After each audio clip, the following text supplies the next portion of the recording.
poison ticking down. Glory's also very close to dead as Faker walking forward. He needs to be more scared about this one. He still has flash. I think he's going to have to use it. Let's see whether it's actually going to be enough. As there it is, Draktar underneath the turret.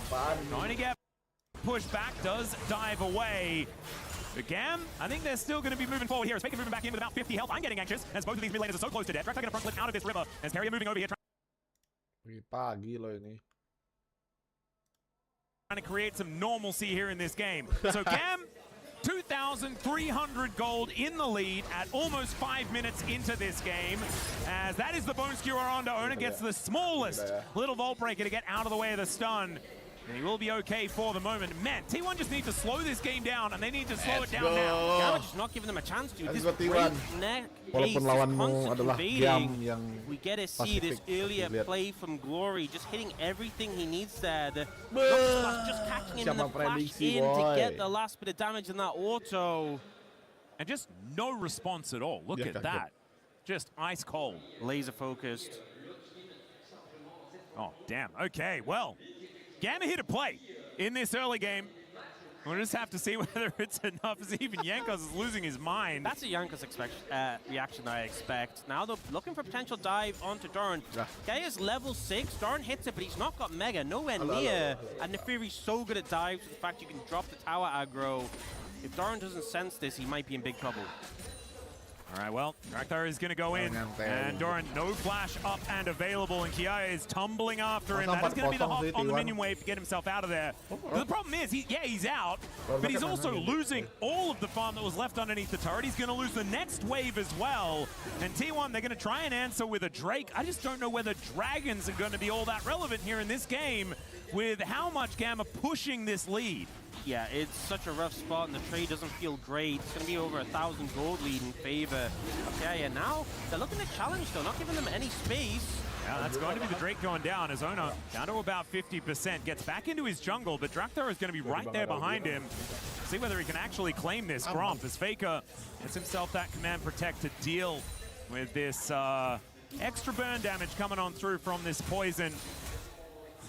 Glory is just shoving this wave in whenever he would like to, though, and the Bone Skewer going to get charged up here by Taki. Does have a level disadvantage against Carrier right now, but isn't too worried about it for the moment, just making sure that he gets those rooms out as best he can.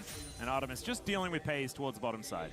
So, even though the gold lead is still massive, it's now 7 minutes, not 5 minutes, which is still not great, but a bit better. It's the top side of the map that has that massive lead, so I think 41, if you want to make some plays back in return, looking at the bot side, could be an angle. That feels kind of bad because obviously you have globals on the bot side. Oh dear, there's the shockwave coming through. Let's go. Lock down Taki. And even though Glory yelled at them, T1 didn't seem to mind too much. So finally, T1 are on the board. Just that quick, that easy to do. Faker finds a great shockwave.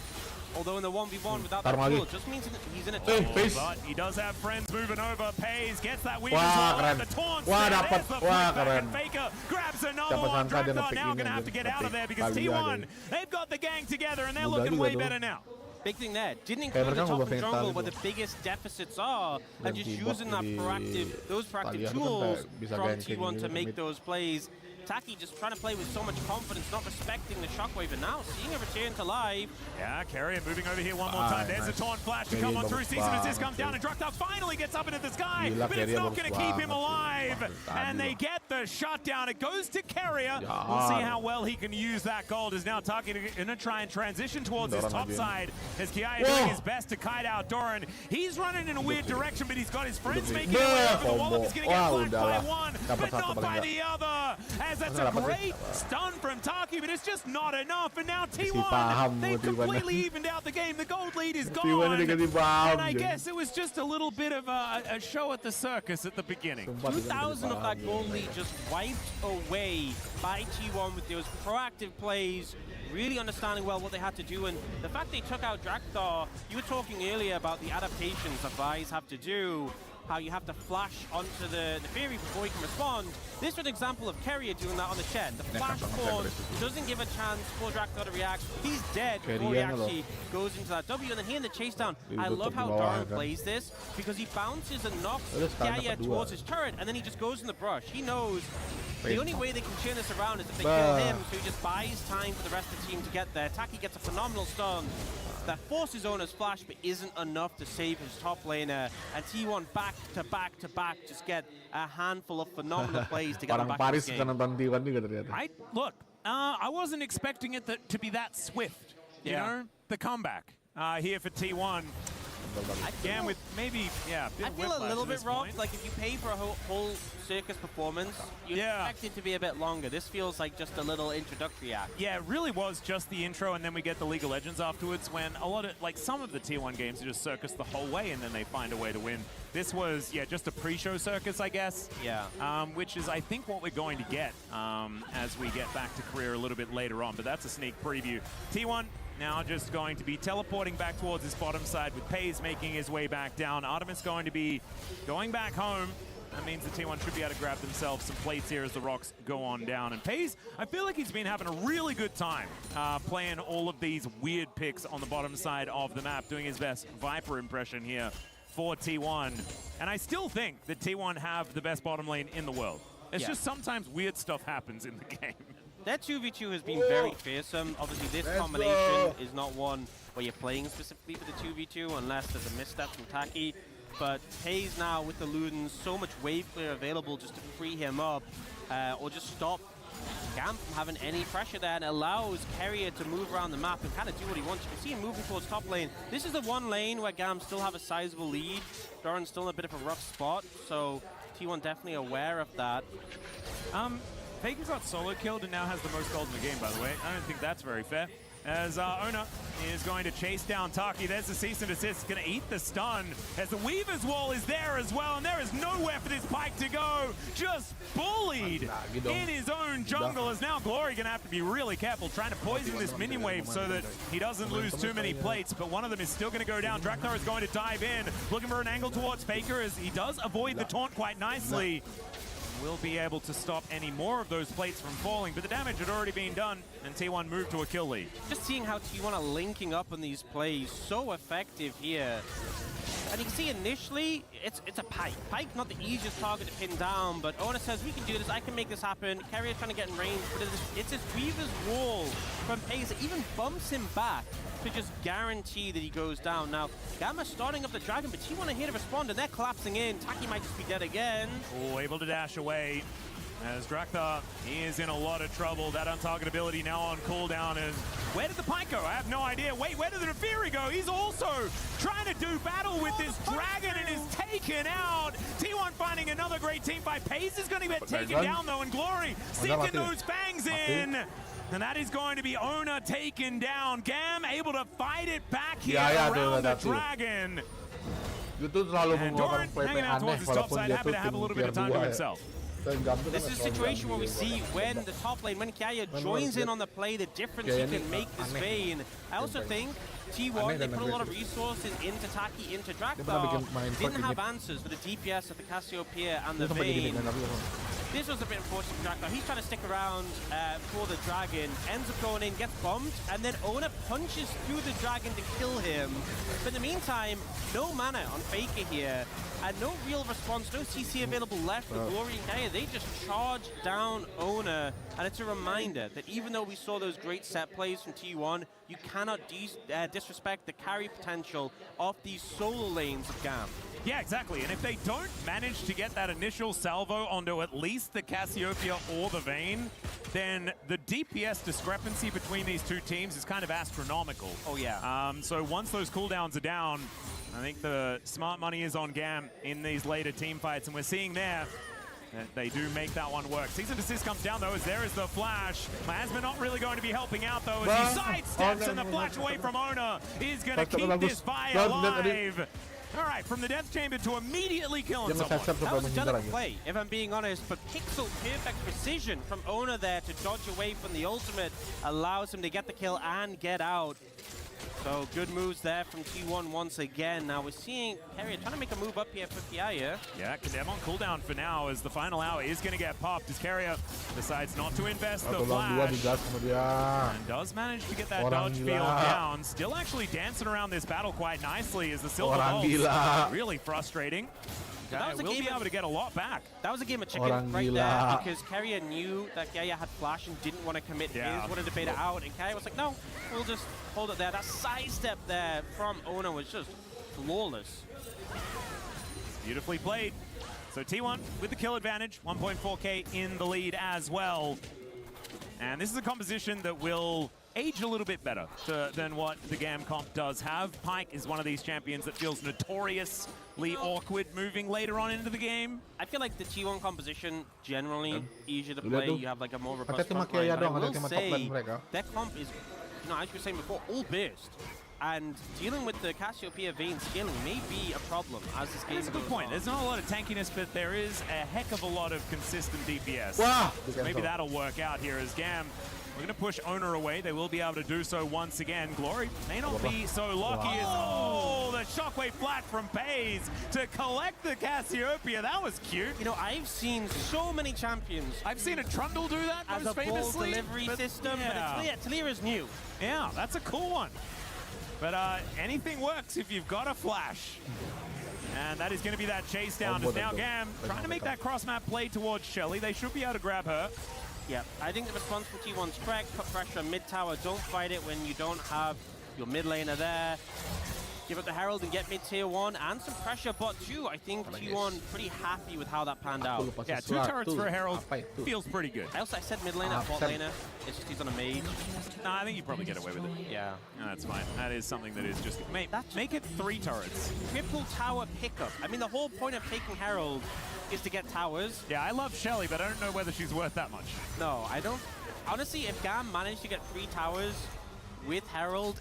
That means they've taken an inhibitor. That would be impressive, but also that would just be matching what T1 did. And considering pre-5 minutes, there was a 2,300 gold lead for GAM. We're at 16 minutes, and it's a 3,600 gold lead for T1. Oh, there's the Shen ult. Oh dear, Doran gonna make his way in. Is Kiaya trying to do some tricky stuff here? And Carrier does at least buy a little bit of space by putting down the field, and Pays is going to show up. The seismic shove goes to Narnia, but it doesn't matter. That means Kiaya can't get over the wall, and that means the Vayne is dead. Nice little pick here for T1. And with all of this extra tempo, I think that gold lead is only going to expand even further than this 4,000 mark. I feel like in the gold discrepancies, the last bastion was that top lane, but now Doran with a lead. No leads anywhere on the map for GAM right now, despite that strong early start that they had. And I mean, we've seen this happen throughout almost all of Faker's career. Teams find early game advantages, then afterwards just doesn't really work. It feels like any iteration of SKT or T1 has been very, very good at restabilizing as you get to the mid game. It hasn't often been at this level though, because that like deficit was massive for that time of the game. That is going to be the Cloud Drake secured here, but the cease and desist does bring Owner over. He takes a lot of damage. Miasma, a lot of value, some money given over as the death from below does come on through. But the Weaver's Wall is going to separate the team. Artemis now on the other side, but he is left alone. And T1 unable to really get the chase down here as the Ripped Herald. Okay. You know what? I don't think they're getting 3 towers with this. That's my hunch. You know what? You might have spoken too soon. As we're going to get a replay, we're just not going to watch the drifting. It's fine. The smite, they try to go in with the damage of the smite.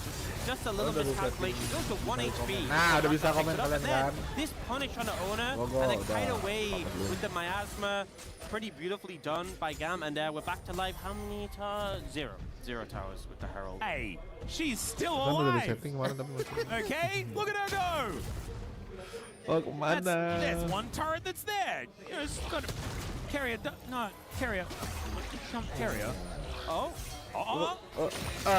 No. We're gonna... Let me count. It's Yeah, it's 0. Okay. Yeah, thanks, Daniel. Just needed to verify. Yeah, no. I'm glad that you can count. I failed to do so in the last game. That's okay. At least we've got someone here that can do it on screen. Okay, Carrier now coming on over to try and defend this control lord. Taunt not going to connect there onto Taki, just barely able to get over the wall with that dash. I feel like Taki has been playing with fire a lot this game, sometimes to his detriment, but sometimes able to bait out some big abilities. I am impressed by his consistency, though. Always going in. As Doran does hit Mega, Artemis is over here as well. As Drakthar does get stunned, Ona moves in. That is going to be the red buff, I think, taken away there by Ona. Yeah, Ona able to grab that one. I honestly thought when I saw Drakthar, I was like, well, that's Gam's red buff, but not anymore. And you feel supposed the to be. It is. You feel the pressure mounting up. Oh, TP flank coming in right now from the Cassiopeia. Gas nggak tuh? Tekan di gas nggak tuh? Potentially, but Carrier is on his way. Nice. There's the taunt flash, as Carrier might be sacrificing himself unless he can get out. The Condemn actually going to be helping him escape, but the ulti from Drakthar should mean the end of the Shen, and the shutdown is locked up by Taki. Faker able to walk his way out, not curtains for him just yet. And in the meantime, there is a Nah being frustrating in the bottom lane. Yeah, we've seen this many times before, teams trying to collapse on a Faker. This time he does live. Oh dear. I think he will cease and desist. There he goes. Yeah, so the answer back, they get that kill mid. They also manage to get a lot of plates in the bot lane for Doran. Now has 1,000 gold lead in this top lane matchup. Feels a bit wrong based on what happened earlier on in the game. But feels right if you just think about what T1 have done throughout, this year especially, but just in general. Just a pretty heavy commit here. I actually think Faker not having the shockwave is the only reason Yaaa actually survived that engage combo.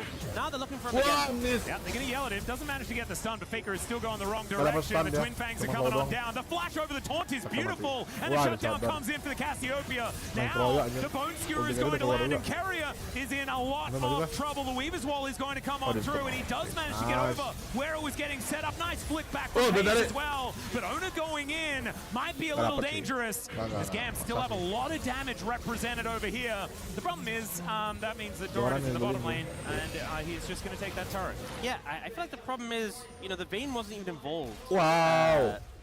And yet we're just seeing Doran constantly in the side lane making this happen. It's a bit of an issue. I think they need to respond and answer to that. I feel like there might be a macro discrepancy between these squads right now on display. Yeah, I think we've seen that while this play is happening, some good moves from Glory to get onto Faker. But you can see in the bot side of the map, that Doran is forcing the Vayne away in the 1v1. Itu CEO-nya Gam that's happening, you're in a bit of a... Gam itu. TK's still psyched about what's going on here. He just, he's blind to the gold advantage the T1 have put together, and every time Gam managed to pick up a kill or two, the hope is rekindled. And honestly, at this point, I mean, 3.3k, it's not exactly anything worth writing home about.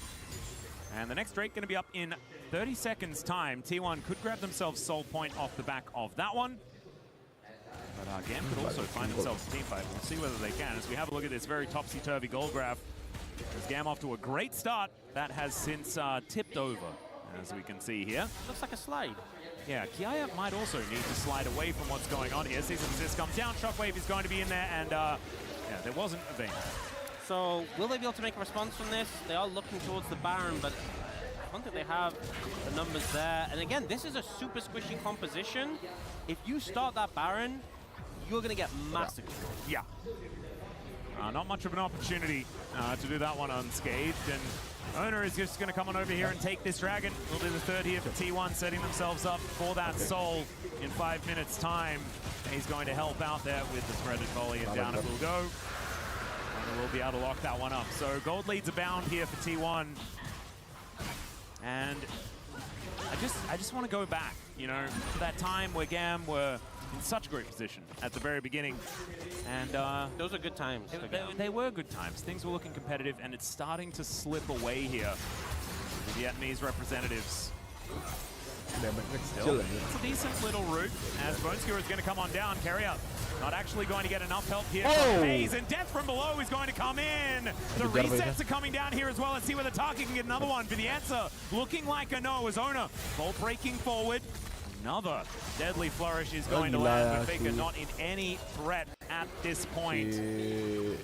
And so T1, they do lose carrier. It doesn't look to be the end of the world. Kadang-kadang gerakannya He is spawning again in 6 seconds. Korea so sangat close rapi. there. I think if they'd gotten Faker there, maybe that's when you start talking about something a bit more significant. We see the play here.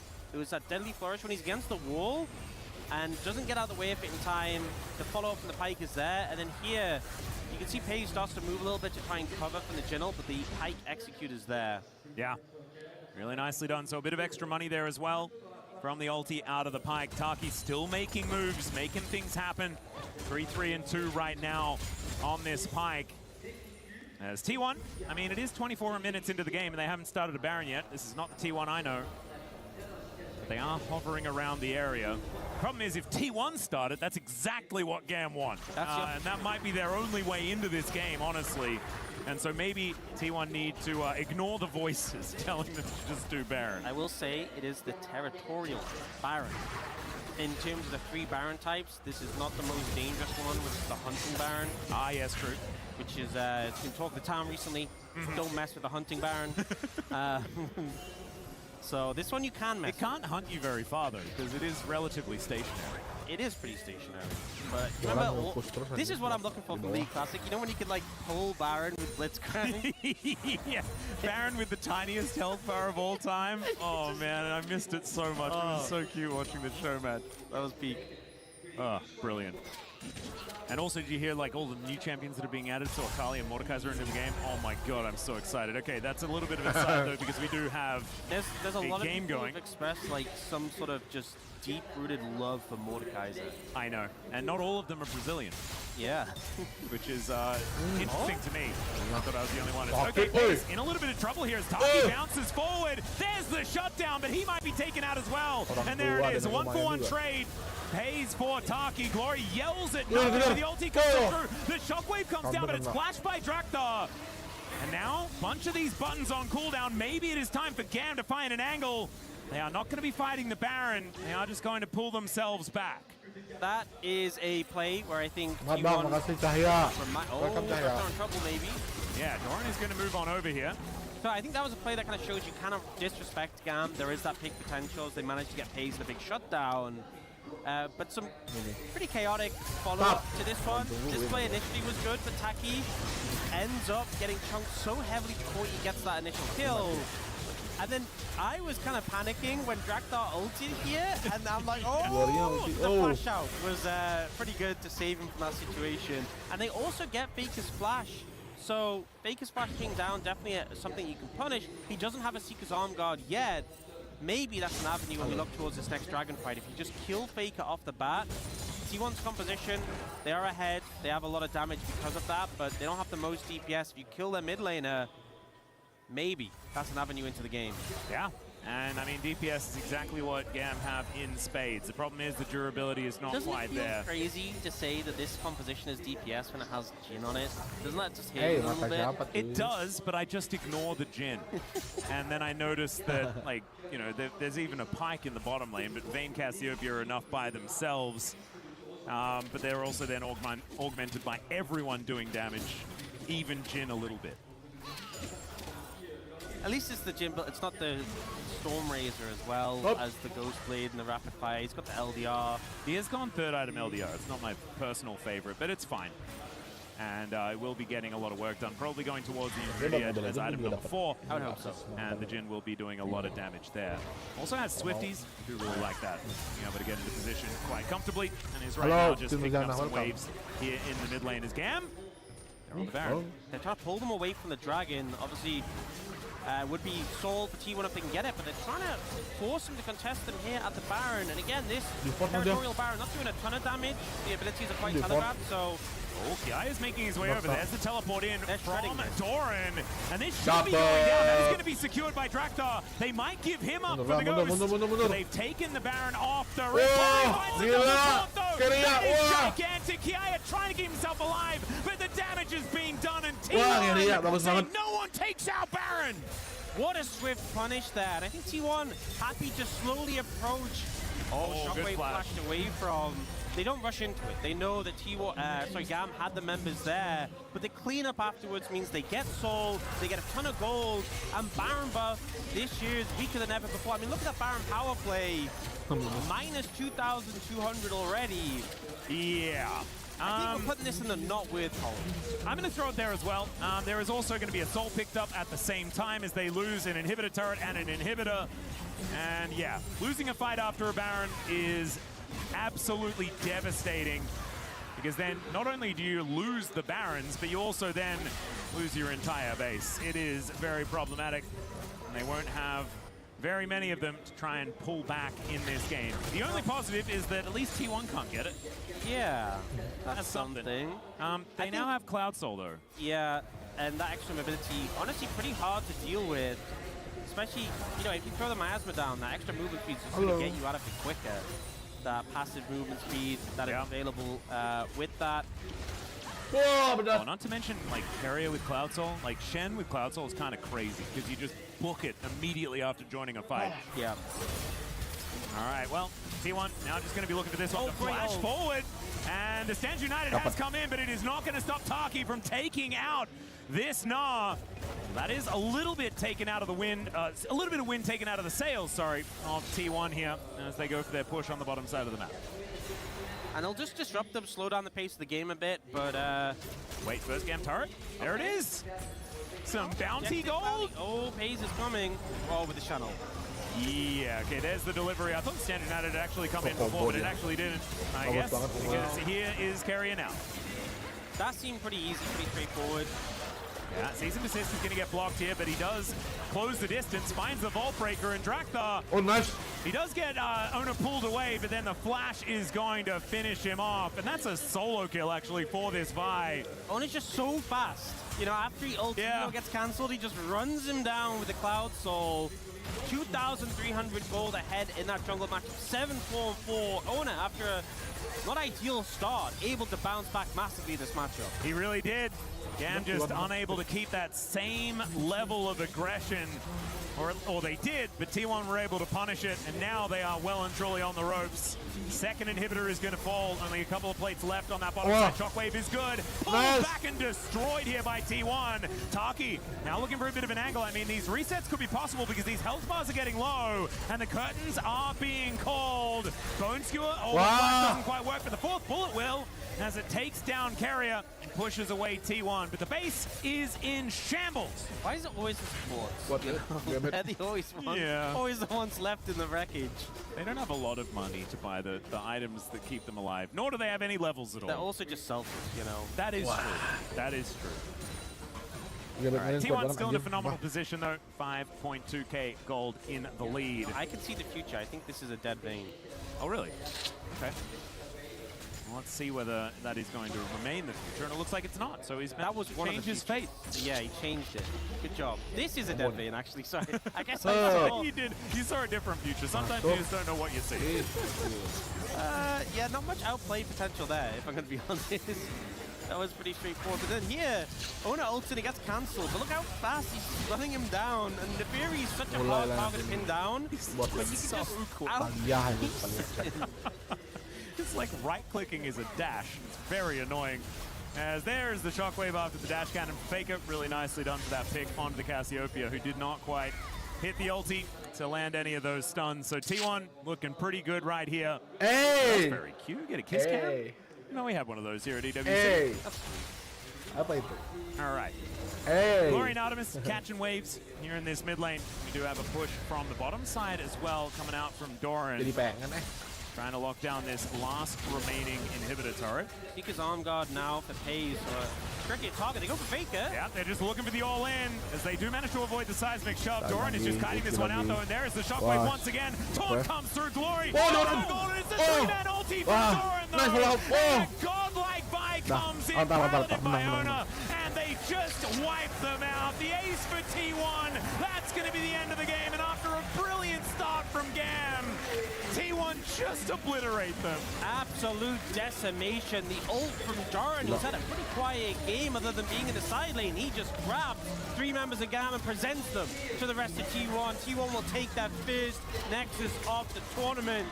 And after a little bit of a rough 5 minutes, a very decisive rest of the game. Oh, yeah. And, man, a very classic T1 performance here as well, starting the show at exactly the way we wanted them to here at EWC 2026. GAM certainly looking good in those early stages, though. See whether they can keep themselves alive in the tournament, and we can see some more of these crazy comps. I'll be honest, that first 5 minutes for GAM, some of the best performance I've seen from any team this whole year. Yeah. What happened after, though? Cut the video. So I think if they can kind of work on from 5 minutes onwards, yeah, they've already nailed that first 5 minutes, but everything else maybe just needs a little bit of work. I will say, though, they kept trying to find angles in, they kept trying to challenge, kept trying to look for opportunities, never gave up in the game.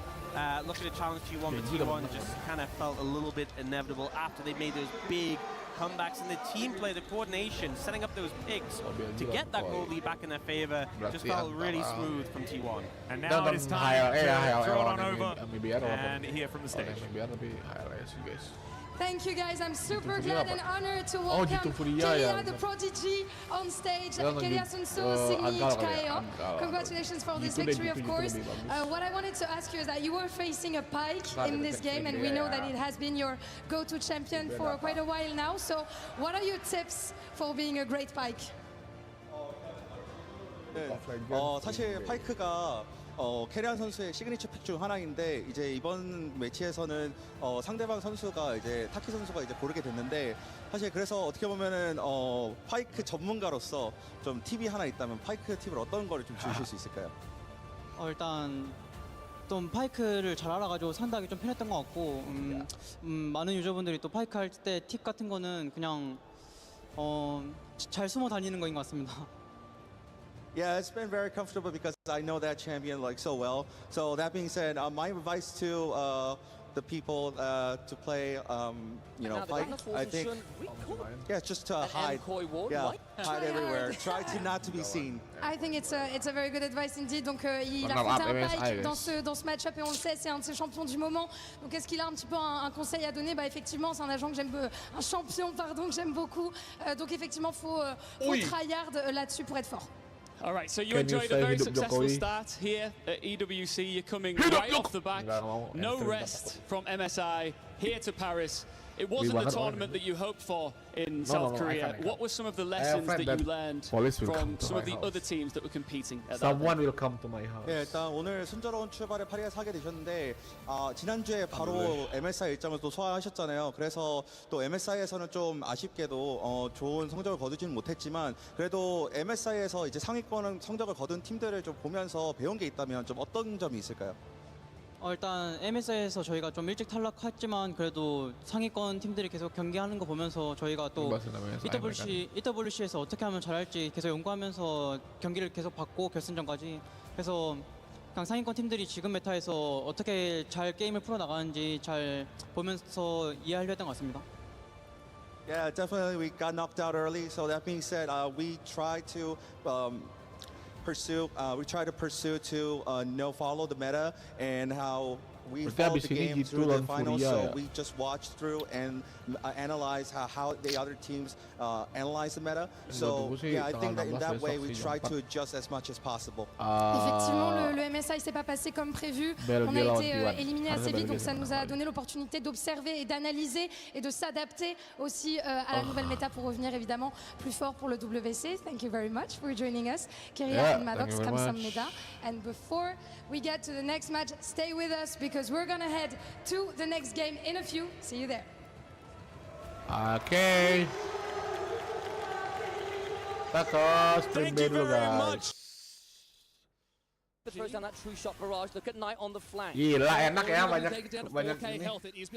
Memang grup berdarah ya semuanya. Now look for a little bit more on. Lance the hook is going to be enough as they send a little bit more forward. Shot is good, but this just taken out. Jojo locks them down. Look at all the damage. Look at they're on the back line. Viper, he's getting it done. It is Soul Point now heading over for BLG. Now they need to turn this fight or run away as they're dashing forward. Mkoi, they're looking to make moves, but BLG decide it's worth staying back. It is Knight tries to back out. That was on the flank, got zoned off a little bit, but again, it's a little messy, but they did get Soul Point, and because Mkoi were a little late to the play, didn't manage to get in there, and Joya traded his life with Ons. It's a win again for BLG, and now you're in the catch-22. You're down soul point, Viper ghosting in. Just have to back away. That got a little spicy, but holds onto that mid lane turret critically. Knight, hang on. Alvaro just about able to dodge away from the Shuriken flip, and Knight a known quantity now. Oh, look, Knight is here, just playing in the jungle, living in the darkness, but it is still BLG now trying to get this vision around the Baron. We keep coming back to it. It's been up for 7 minutes. No team is able to lock it down first. Super is just a little bit too low. They need to reset here, and Shun could potentially look for a play because it's just low enough to lock it down. And this could be the hit. Super! It's going to go over. Super's able to arcane shift over the wall, stays alive a little bit longer. It's the flash down though, and this is the cooldown economy we talk about. LPL teams play for this all the time. Between objectives where your ultimates are less important, you look to blow things like flashes from mid laners, from AD carries, because guess what? Then you don't have it for that soul fight. Then you don't have it for that Baron fight. And considering how obnoxious, how problematic the Ezreal has been for BLG to lock down consistently, that's a big win as far as I'm concerned. Big thing there, though, it is an Ezreal. You have the arcane shift, you can dash away still, but as long as you lock them down, you have a Nautilus. The dredge is going to be pretty good. So you have to be super careful with that as well. But big power spikes starting to come in. Knight with a shadow flame of all things is going to be blasting out of the water. It is indeed, and then we've got that popping up there as well. Very, very dangerous indeed. And the thing is, look, yes, you've got the arcane shift, but you've still got to deal with depth charge, dredge line. You've got Akali diving in with all of her mobility, rocket belts, and perfect executions, and public executions as well from Ambessa. Lee Sin coming from a flank angle. Gets very, very difficult. You've only got the one dash to help out with that. Sure, Super with a magical journey, with a lock-in, with a tempered fate. You've got some tools to potentially defend your AD carry, but that is going to be easier said than done. Baron is up. No team has really started that, but it is MKoi in control of that top side of the river right now. Couple minutes until Soul a possibility for BLG, and the gold is practically dead even at this point of the game. We are 29 minutes in, and it is 700 gold that separates these two squads. Which I don't think a lot of us expected this to go. We all thought BLG was going to come in and just blast their way through, but no, MKoi doing a really good job there. They're facing a crowd. They're in the catacombs, but they are holding on, and they're finding the light. Let's just see if they can get into the land and outside. Exactly that. And again, I don't think it's necessarily that BLG have been playing poorly. They've actually made some good moves. There's some really good side lane solo kills. But I think then the way I want to phrase it is that I think MKoi have stepped up. They have delivered, and they are looking like a good team. Here, let's game one. Viper look for the pick. Can't quite get it, and we are playing for river control. Again, Dragon is a little ways off, but that seems to not matter right now as Alvaro in the river, Bin, split off, Viper had to flash there, he's down that one. That's pretty huge, Joya goes in, Show gets a skull grab, but the execution is going to Temper Fate is going to be a big deal, keep Joya safe, but the miasma me, is going to fail flash over the wall, and Knight gets the kill, it's traded, both junglers down, Knight needs to rocket belt away, as Jojo Pyun on this, and Nivea continues to flash freeze everyone who dares get into a choke point. You cannot enter the Glacial Storm without losing a couple toes. Ben did try to catch out Mirror in there, but no, wasn't enough. But still, aku berharap MKoi menang, tapi BLG sih, BLG T1 sih masih bakal enak sih. Two members were kill shot ready. T1 masih besok mainnya big guys. play. Let's watch the replay here as well. You can see it was trying to be started on, wanted to make that move, but everything just got in the way. Walls, snowstorms, it was just not enough. And it was Shun who did get the nice little scuttle crab. So not the end of the world. It's all about that vision control like we talk about.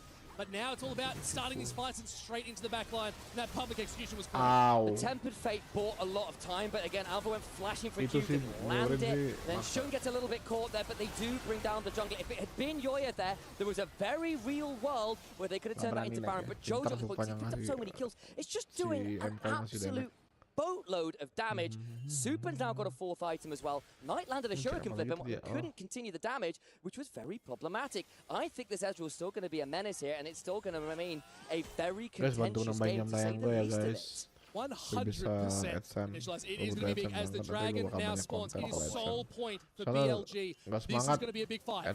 Eyes on some of the summoners missing. Viper, no flash. On, no flash. Super, still no flash. Alongside, frankly, the majority of them. And this is going to be the big T1 udah Trinity menang. is already in the pit, SK waiting udah there, agak telat for sih, safety. T1 udah It's all menang. about the smart Here they fight. go. Looking for the dragon. Tapi nanti G2 sih Temper maksudnya. Fate. Temper Fate hits the dragon, but they're on the back Tapi line. It seru is ya, Endpoint asli. trying to hold back. Shadow says Nice. not enough. They did lock it down. It has been picked up.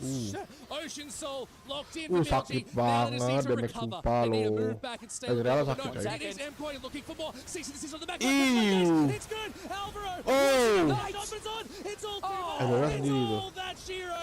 They're getting Hey. it. Look at Oh. that go. He wants naik. Jojo in the egg. It's time to Naik. scramble up some bird. Lagi It's gonna naik. be a little bit much, Maju but there's dong, still maju so dong. many miasmas going out. Maju dong. Locked down a Iya, little nggak longer. maju Nine dia. doesn't have the energy. Looking for more. Dapat tuh. Jojo is low. Wants more. Ah, dapat. Gets everything. Rata, Shiro. anjir. Knight Wah, wants blood. diratakan. He's got the sword. He's got Wah, the shield. And he triple takes kill. Emkoi Oh, enggak. for a ride. Oh, it's Gila. superb stuff. You want to win Lo tau gak League of EWC? Legends tuh enak You're gimana? gonna need to Enaknya crack adalah a few eggs. lu gak akan Jojo expect finally mereka falls. picknya The buat mid Ocean atau Soul buat value bot in atau the buat top. extended fight is monstrous. Semua They've bisa got a dipakai, wave kan? waiting for them top. That will at the very least Contoh be lah a itu inhibitor. Viper. And Viper that itu is kan pakai such a big Cassiopeia turn nama in the game. champion kan What nama was hero-nya. a 500 Itu aslinya gold mid, differential tapi dia was makanya now dibuat. 5.4k. The thing is, there's 30 seconds on the wave clear. BLG smell blood in the water. Maybe a little bit of that omelette frying, eh? Udah Towards sih, the Nexus menang territory they ini. go. Tempered Fate buys Menang some sih time. ini. Joya Menang, and Alvaro menang must BLG. stop the onslaught, but Billy Gaming One will fight take aja. no prisoners here. And Mkoi, they fought well, they fought hard, but they will bisa. bleed Nggak out, bisa. drowned by Ocean Soul wearing. Billy Gaming. And this is why Billy they wanted the Gaming. best. Yes, Mkoi took them for a ride, but it was not enough. Sadly, that ride came to an end in this best-of-1 series. And wow, BLG came in with the goods. Emkoi They turun ke bawah. really think. To be honest, I want to give serious credit to Billy Mkoi. Gaming. That was a game that I think a lot of people on paper were going to go, Mkoi scraped it. Tiba-tiba Just MWI work anjir. hard. They were Tapi kind gue of bisa an extra. bisa nonton MWI sih, gak apa-apa. Tiba-tiba pindah streamnya ke MWI, coba apa maksudnya? P maksud. Gue masih bisa nonton MWI gak sih? Harusnya bisa sih. Where that priority was, the vision was good, the team fights were clean, and it was all on being. Tiba-tiba nih, MWI. Apa ini terang? They're both at risk today. They're both in that elimination bracket, so they could be going out of the competition. Thankfully, that is not necessarily applicable to our stage because we don't have them competing, but it is good to know where these teams are currently standing. That's it from us for the Club Championship point. See you guys later.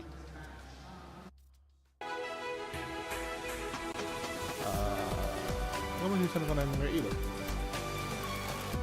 MWI itu ada di aturannya.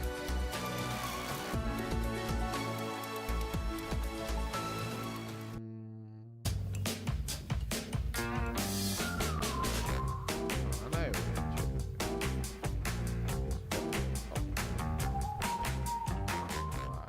O que você botou?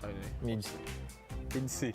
For me, Mobile mid's Legends, just Mobile easy. Legends ADC is also easy, but I'm like, on competitive, maybe not so much. MWI. In League, I think it's ADC because you kind of just need to hit and do damage. Ada nggak People MWI? just... Yang gak bisa tuh Dota, gue bisa. Free Fire gak bisa. Nah, MWI coba. MWI apa lawan apa sekarang? And this is not even mentioning Twisted Mind the lawan. meta staple that is Zushin. Oh yeah. Who's to say? Who's to say? What if they switch up and they're the ones who don't? I mean, if you're gonna take away the Matilda, then you don't Barats anymore, right? Yeah. So that means it allows for the opponents to bisa kind of play a dulu, little guys. more in Bang, your izin face. keluar dulu bang. And when you Yo, have an jadi in-your-face sekedar line at dan the dong, face, jukal. what if you go Zushin? See you That's something I'm next time. expecting. Jangan from lupa Fast subscribe Food. ya, You're right, sekedar 7 to 8 konjen, heroes. It's a very jukal. solid arsenal.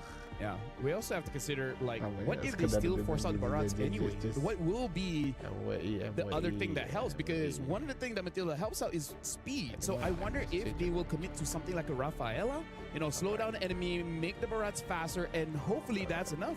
They beat the Rafaela yesterday. Yeah. Eh, I beda mean, like, here's the thing. Rafaela. Rafa, I think, has a spot. She's niche, Jam berapa but MWI? if you're able to get a good draft around her, then it's going to be looking pretty good. But the only problem is Rafa does not like to go up against assassins, because if she Yes, dies true. first, then the entire lineup just crumbles. Like, all lineup that has a healer, once the healer is not there, Twisted all Mind of a sudden your lawan. big win condition is gone.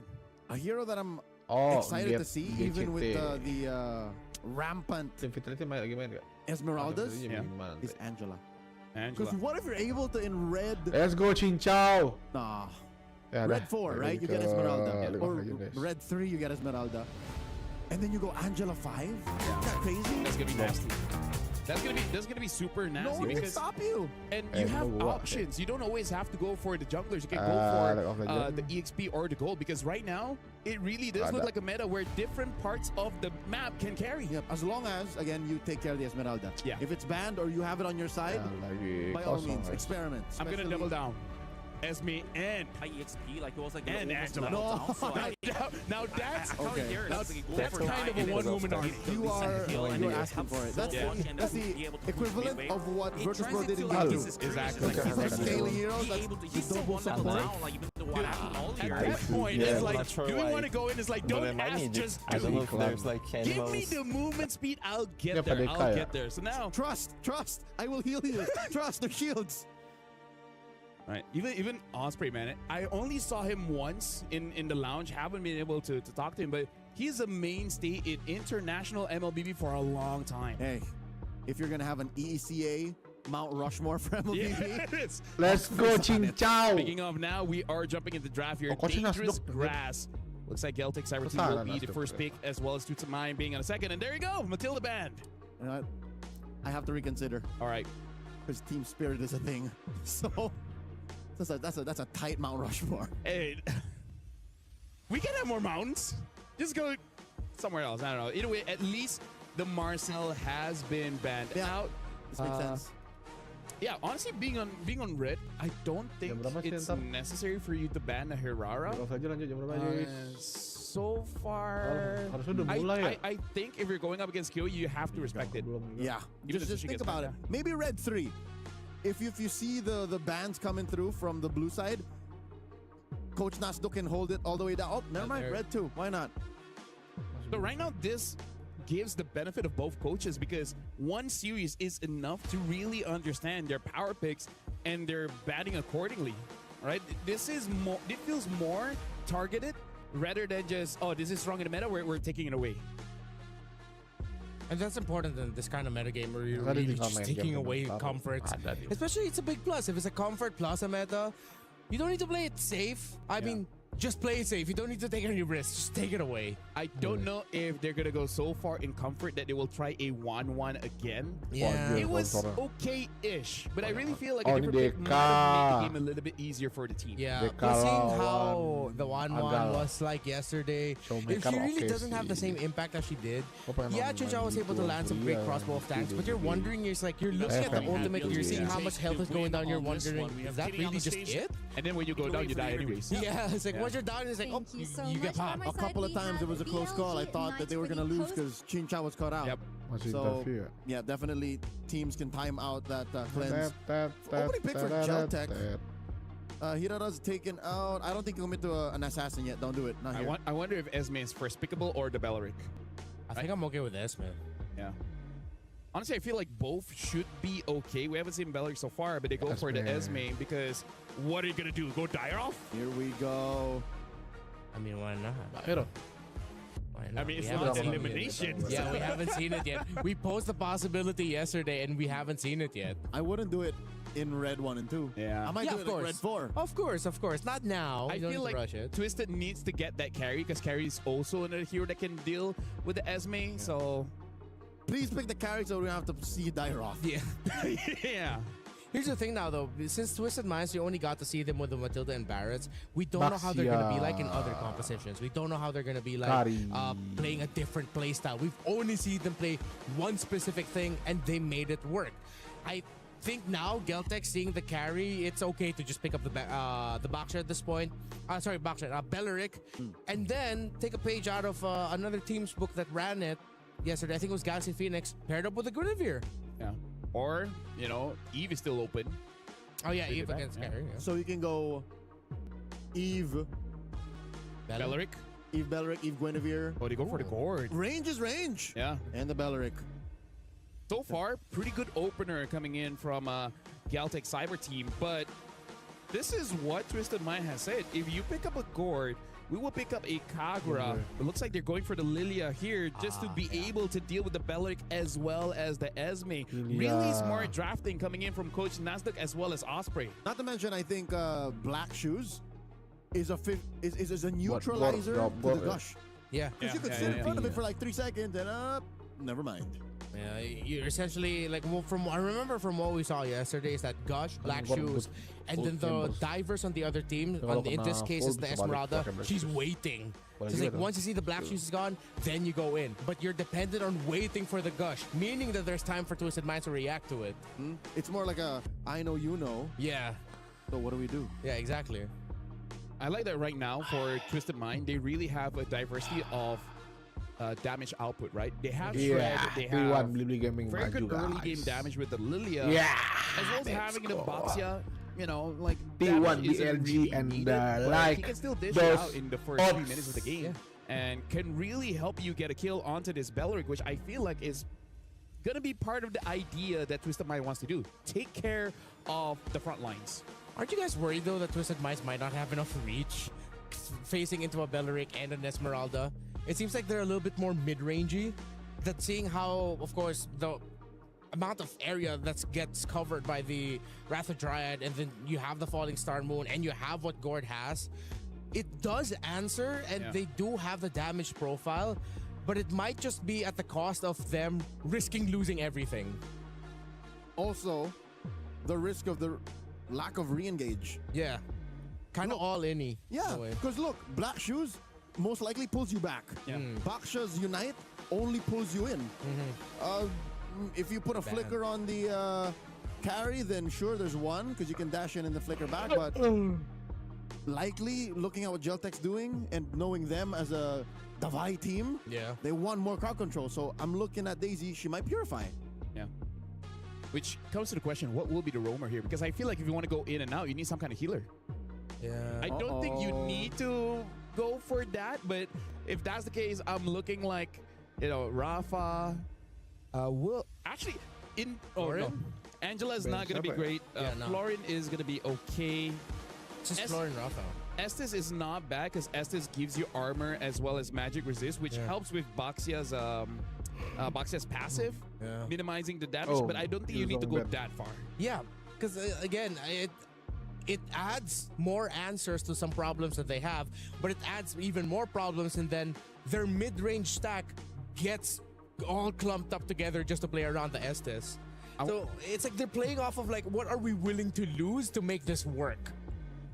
Right now, also, they don't have a lot of crowd control. One of the OG ways to deal with the Esme is the Uranus, but if you go for that, then no crowd control. So do you think they might just go glue Rome or glue XP?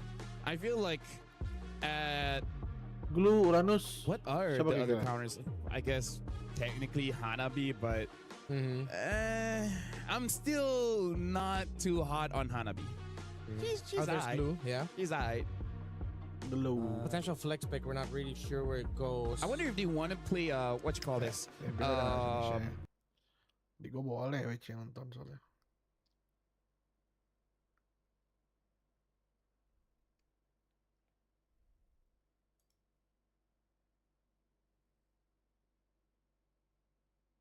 Iya sih. Nah itu nanti kita bakal lihat juga ya, karena memang untuk beda tim anjir. Oh iya, tim Falcon ID ya. Nanti kita pindah ke stream B sebelum masuk ke game League of Legends. The jungle. That is definitely confirmed to be in the jungle unless you put the Jincao. MWI stream A. MWI stream A.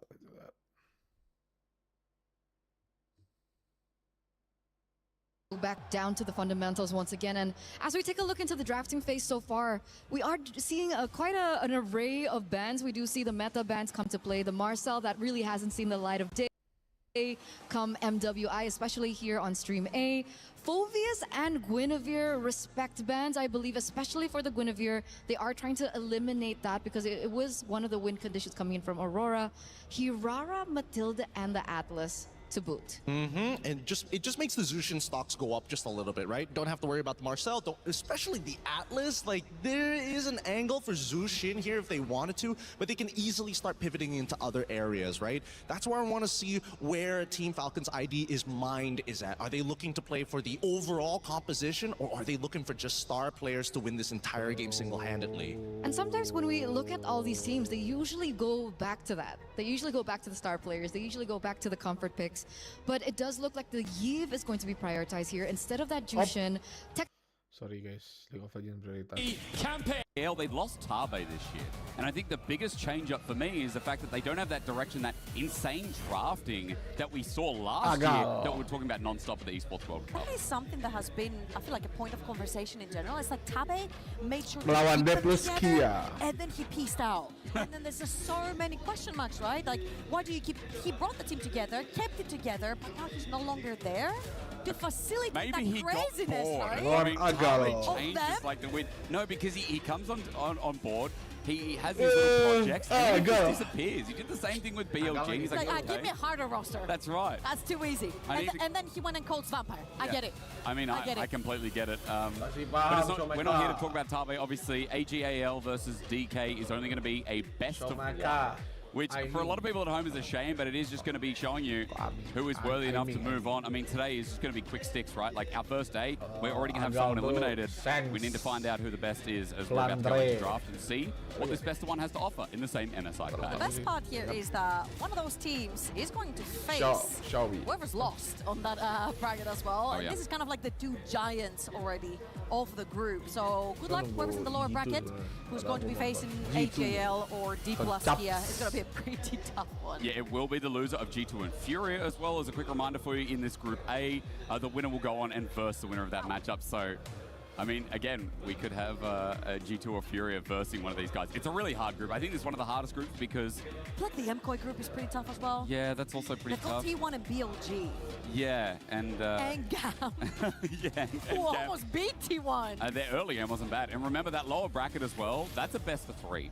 Which I absolutely love. And so is the matchup from the losers bracket, the second qualifier of that same We're just getting the quick games out of the way sort of so we can structure the teams a little bit skill-wise off of that best of one, and then we're moving straight into best of 3s later on today. So are there any picks as we go into draft, and that's about to pop up on your screen, any picks that stand out big? Because I feel like so far, Oriana, which has been taken away with the Nocturne, has been my one to watch, with the Ziggs now banned away from DK. I feel like we've got cooks over in the top lane. Flandre brought out things like the Rek'Sai and the Yorick last year, and then he bled out internationally. And he's picking Lawi and Tristana with Exhaust over on top side of the map. So I feel like top lane is going to be a big point on the map where we can look at to see all those weird picks coming out. Because we already have like a lot of weird picks in the bot lane now with mages, but can AL keep up with that? That's the biggest question, isn't it? As we revisit one of the most banned in MSI in the end, which was that Poppy. It's going to be taken off the board as a final ban here from DK. AL have first pick.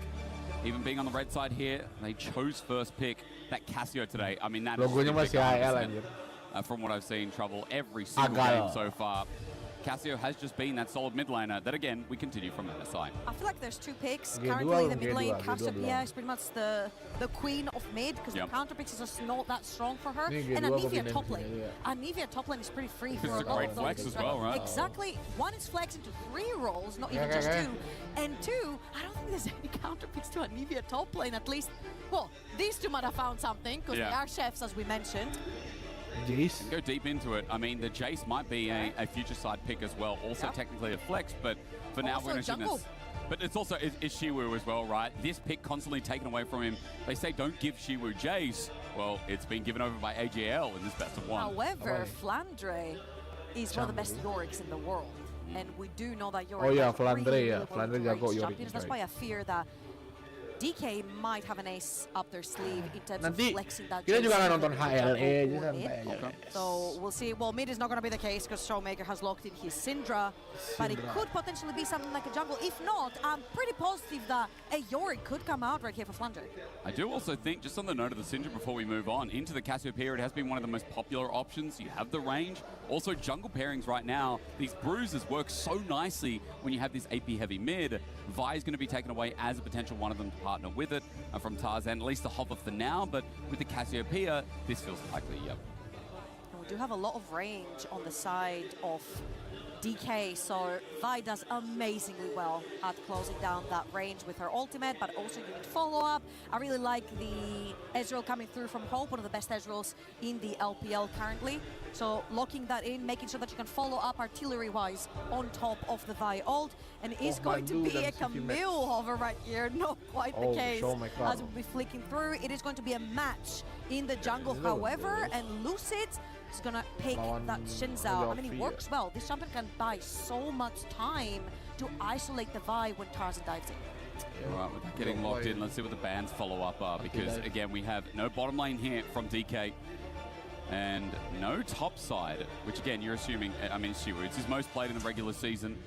It didn't have the best win rates, actually. Not going jungle 33%. anymore, and no, I don't think Soulmaker's playing that, Jay, so... But it has been a champion I've been associating with the top laner of DK for a while now. Olaf going to be taken away, so giving him a bit more comfort in this lane. Maybe trying to pigeonhole that Flandre plays a tank. I mean, as you said, this guy's got such a strong champion pool. There's so much range on it. But in this comp already, it does feel like they could be pivoting towards the front and back to absorb the range that DK's already built up.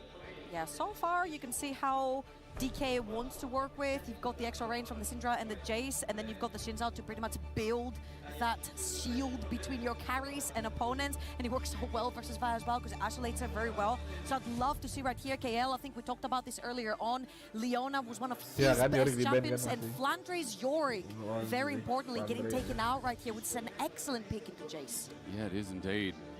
Where will Flandre go with this final ban as the Camille support was taken away? As well. Yasuo, the okay. BB special. I mean, we might as well just go through the whole champ pool with Flandre sometimes, I swear. A guy might rotate full circle to the OGs who knew him back when he played Lucian top. You can just open the client. Yeah. You don't even need to type top. True. You just have the whole list right there, and Flandre plays it. All right, well, that's going to be taken away as well. This normally a pairing with the Ezreal, but maybe they're assuming that we're going to go Kate Bard or Ziggs Camille. Could have been the option for DK. So are they pigeonholed going to be the biggest question? What do they want to add for the range? As Jhin does go really nicely when you have Jace Syndra. And it also sets up for the whole composition. It builds up range, playing versus Ezreal. He's a heavy hitter in the early game as well. Playing into a lane with Ezreal, can play around the creeps, but it's not going to be the case. It did flicker to another very heavy hitter, which is the Misfortune, but both work incredibly well here. However, with Jhin, you're a little bit more safe in terms of staying away from Vi range. There's that Leona question mark. The engagement I love that. I love that. The roam with Vi as well. I mean, the CC layering on this comp already is really nice with mid. Yeah. Yasuo! Jace, Yasuo! Jhin, you land an ult on any of them, and it's a pretty free Leona game. Flandre. It's going to be taken into the Jace. Shen, a nice option, locked in for Flandre. Also, the globality that comes from it as well when you have this Leona and Vi being able to sync up. Seems quite nice here from anyone's legend. Yeah, that's the biggest question. How do we round this out? Support needed. It's not a mage bot lane here for DK. It's actually no mage bot lane. Which I mean, technically, if you want to, you can go Braum. Braum Jhin is not necessarily the greatest duo, but it does help a lot in terms of playing defense, so you can build that range that we talked about. Trundle support, okay. Not the greatest. However, Leona W has a lot of defenses, which you can yoink away with the Trundle. And you could go Aftershock with Leona, but if you go Aftershock again, Trundle, very happy with that one. So it negates a little bit of that early pressure of going too deep with Leona. However, you still have the Shen to fall right on top. So even if you steal all those defensives, I think that Leona will still be able to stay alive a little bit longer. I like both those compositions.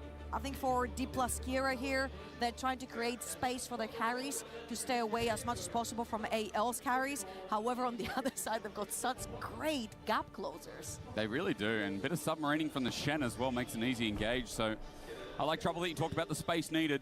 DK definitely want to keep them at arm's length here. While anyone's legend look to send it. Bit of Lila coming from the BO1 from AGAL.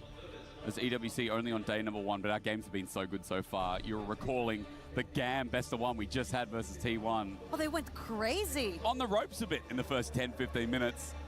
Let's see what happens here, because it has been a while since we've seen these teams. What, over a month now?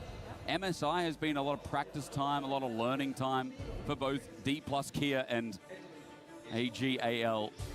But let's see if they can finally redeem themselves. Disappointing fallouts in their respective playoffs. KT in a 5-game series. And AGL didn't stand a chance against BLG, who went on to qualify for MSI through that lower bracket. It was WE that ruined their hopes. It was WE's dream run that got in the way of AGAL. But EWC is a different tournament, a different story, as we welcome you back to Summoner's Rift to see if DK can play at arm's reach. Biggest question mark here for me, what happens to the Vi?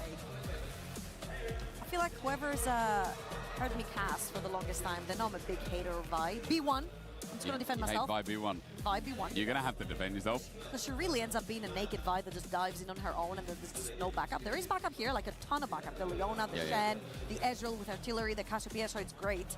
However, she's still not a very strong champion level 1. True. We saw in the T1 versus GAM game, once that Vi got invaded on one side, she lost her entire side, she lost her mid laner, she lost her top laner. It kind of snowballs. So I want to see how AL are actually going to defend a potential early game invade into Tarzan's jungle. I mean, maybe it's going to be a bit of Shen action. We are getting in the game. But maybe Flandre has something to say about that as we're finally here. Short pause. I hope there's no more later today as well. Grass taken here for the top side as well for Shiwu, so see what he can do up against Flandre, who... Remember that defense we're talking about? Suddenly Cassio, Shen, everyone's just That's what I was saying. I'm right? like, I mean, Shen level 1 as well. Depends what he takes. Do? But no, but Shen damage early is disgusting. Like, the base damage of Shen, I feel like is still egregious. Unless he levels Taunt, and then he's kind of cooked for lane. Yeah, but Taunt, when you also have a Cassio, is probably just going to twin fang you. All right, playing it safe. Yeah, we're okay. We're okay for now. We're going to lane. So, as we talked about, it's going to be about how DK can position themselves right in these objectives. I think a lot of the time, we're going to be watching these lanes play out, especially solo lanes hit trouble, and how DK get through, take advantage of it, and then Lucid can help take over as well with his heavy skirmishing. We literally saw this matchup earlier on as well. The Syndra into Cassiopeia. It was actually Yehu versus Canyon. And Yehu played a very, very aggressive early game where he actually landed every Q and walked Canyon down to the point where he forced his TP. And we do know that Shanks can be one of the more aggressive mid laners that we have over in the tournament. Showmaker's playing in really clean, really easy. However, Shanks is going to land the Q. He's trying to isolate Syndra right here, and if he can manage to force that TP, it's huge. Well, engage though on the bottom side as well. Career turns it on its head though. Heal up. Deadly Flourish going to be dodged away. KL also burns the heal to get out. The difference is Barrier was used from Hope, so small summoner advantage here for DK. 2 for 1 right here. However, I feel like Trundle is probably going to be the target for the AJL bot lane for the time being, and especially pre-6. And without the heal available, that means that there's no more defensive summoners other than the Flash on this Trundle. Flanter, unfortunately for now, has to play underneath his tower, especially when you're playing Shen. Unless you can close the gap versus a pretty long-range champion that Jace is right here, it makes it really difficult for Shen to actually play in the early game. Lucid will be pathing towards the top side of the map, however, so you could potentially see a case where Shen gets poked down by the Jace. There's a massive wave currently gathering underneath Shen's tower. They could potentially be just checking after Skullcrab to maybe see how chipped that Shen has gone. The only thing I hate about diving a Shen, though, is he has steadfast presence, and he has just bait it. Oh, bait it. Just bait it. I like the logic. Okay, just bait it. I just hate diving a Shen. You can't sleep, just sleep. Okay. It's just that simple. So foreheaded, so smart. Lucid is up top side, as you kind of elaborated. He's going to go for some deep vision. Raptor respawn is on the horizon, so that ward will pay dividends here for the back that's probably going to come from Tarzan momentarily, as he's a little bit behind, trying to find an angle on Showmaker, but Showmaker playing mega passive with Lucid making his back as well. Killer off the back, by the way, if you're wondering. Onto Hope. Oh, Shadow Dash not too bad. Pulls out the sword for a little bit, and Siwu takes a chunk. I actually wanted to see what Lucid was going to die on his back. I feel like we saw from Inspired, he bought double Crystal instead of Crystal and Longsword. And that's because he was actually planning to fight Zenon's blade, hang on with that W up as well. The Eclipse burst helps out the flush, the kill. Hope finds first blood. Lucid's coming in to help out. He flashes with the wind, becomes lightning, doesn't find him with the audacious charge. The knock up from the 3 Talon Strike is close to finding its mark. Deadly Fox dodged away as well. KL with the fancy feet walks it out after success. Oh, but KL with the clean 2 versus 2, and we said it, 3-6. Trundle is the target down for bot lane. There is no cleanse as Tarzan and Flandre, they're surrounding the TP. Okay, that TP a bit egregious. Siwoo's going to jump on him, but you know he's going to die. Flandre even flushes out. Don't think he needed to, but AJL now on the board in 2 ways. That was so smart from Tarzan. He literally did his Raptors and made his way through Fog of War in his jungle. Flandre calls the TP and Tarzan instantly responds. Egregious from Siwoo up in that top lane. Tarzan getting on the board in a big way. We look at the replay. I think this will be bot first because I thought this Trundle had a lot of 2v2 pressure trouble, but I was wrong. I feel like people don't understand how crazy good Leona versus Ezreal is. Leona allows Ezreal to proc his W, Q, and E at the same time. Plus the extra damage is coming from the Leona passive, which is insane. This Trundle is extremely squishy. And then KL with exquisite footwork to dodge every route. Yeah, here it is again. That TP. But you know what was worse? Flandre's flash. You know what? I understand TP, like the wave is in this slow pushing state. Siwoo wants to get the push in. Yeah, however, Tarzan was pinged by DK, so that was a bit disrespectful. Just a teeny bit. Just a bit, so egregious mistake here from the top laner. Not going to net too much because there is a 10 CS lead here for Siwoo, but again, getting Tarzan on the board in a big way, getting closer towards that Sundered Sky. Right now, Jungler's doing their second batch of the clear. As AGAL light started the Dragon here, but I think it was just Kael wanting to get that control ward. I think Pillar started the Dragon off here from career, so Kael has to back off. No, I think Kael was just trying to solo it. He just wasn't feeling like it. Yeah, the classic Leona solo Dragon. And here it comes again. Lucid has been hovering those Raptors for the longest time. Level 6 as well. Tarzan going to bump on in. A Vault Breaker to get the shield out. Lucid has a level advantage, and that ward is paying dividends right now. He needs his Raptors to get that level 6, but Shanks is stuck underneath his tower, which means Showmaker will respond first. Lucid is literally sitting around trying to bait Tarzan, and it could potentially be just a 50-50 here. If Tarzan can manage to get the Raptor, he can fight, but he doesn't. Tarzan going to jump in, still level 5, you're right. Lucid takes it away, and the problem is the range here. The mid-pressure from Showmaker, Shanks can't join. And, you know, Siwoo also having top pressure as well. It's not like Flandre can stand United out. Career, no flash. Good burst here. Career getting low at level 4. Here comes KL once again. Shield of Daybreak was on cooldown. Smash holds on to the 4th. But AGL, their solo lane's doing decent enough. And the bot lane is doing very well. The bot lane is doing very, very well. The fact that Career chose this particular champion for the post-6 effect that he has versus that Leona. He's not getting that pre-6, no. So Hope and KL have recognized what their win condition is, and they're permanently just fist fighting bot lane to try and get advantages. So far, the advantages have been great. 600 gold up onto that Ezreal, up in CS, perma pushing that bot lane, which actually allows a little bit of freedom for Vi to play towards that bottom of the map, knowing that they constantly have pressure, and even if they don't, Flandre on the top side with his level 6 ready to assist. I mean, again, it is the flexibility, right? Also, KL can play towards Tarzan, vice versa. And I love that you pull the Shen into the equation as well. As Tarzan starts this off, that Shen ulti is up and available, so... with Lucid backing right here, to probably completely Sunneler and a couple more items. Oh, sorry, he's... Oh! I am loving... No, he changed it! What happened?